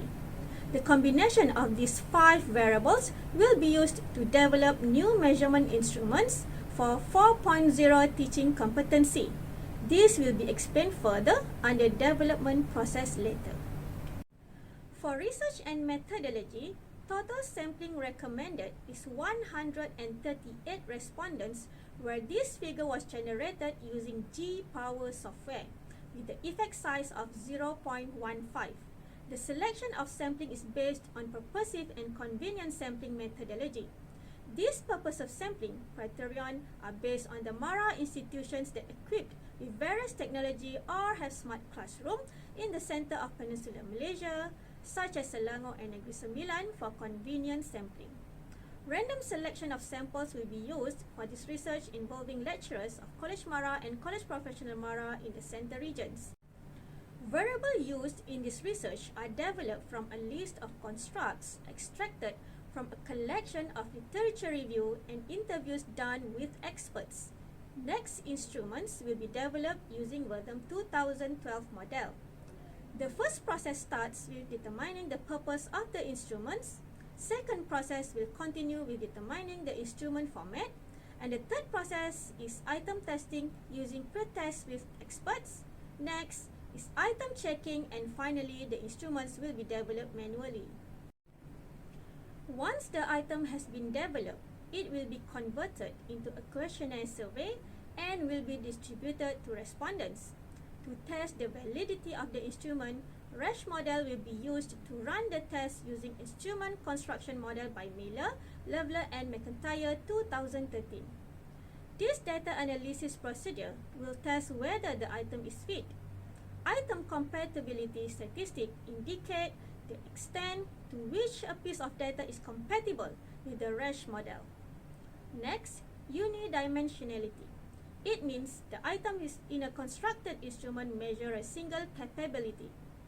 While to check for local dependency, these tests will be performed to see the extent of the response of the individual response ability to any of the constructed items and to see the items that are not related to other response items in the same construct. For the item polarity, this analysis will be performed to see to what extent the constructed items could measure the same construct and is all items were according to a single sub-construct. Item functional differences will be performed to identify items that showed early signs of injustice. It can be determined by looking at the DIF value of the contrast, which is between positive 0.5 to negative 0.5 logits. Individual item mapping will be done to show the distribution of difficulty of instrument items that are matched with the distribution of the ability of the respondents who answered the question. Scale review will be conducted to test and evaluate the effectiveness of the scale, and the researcher will make a scale review based on 6 appropriate criteria used to evaluate the effectiveness of the measurement scale. Reliability in the RESH model indicates the reliability of an individual's ability aimed at determining the consistency of an individual's response, while item difficulty reliability is intended to estimate how well an item is coherent or related to each other. The isolation index in the RESH model will be divided into 2, namely the individual isolation index, which aims to estimate the ability of an instrument to divide individuals into several levels in the measured construct. The item segregation index, on the other hand, aims to estimate individual abilities by segregating item difficulty to several levels in the measured construct. And the final process, scaleogram analysis, will be performed to detect misfit respondents. As a conclusion, new instruments to measure 4.0 teaching competency will be developed based on TPAC model and will be tested using RASH measurement model. The scope of this study can strengthen the importance of building measurement instruments to test and evaluate the skill level of lecturers, especially in terms of teaching using technology 4.0. Therefore, a valid construction of instruments will facilitate the measurement process, and it has the potential to help provide empirical evidence that can be used as a reference for higher learning institutions and also for future studies. And that's the end of my presentation. Thank you.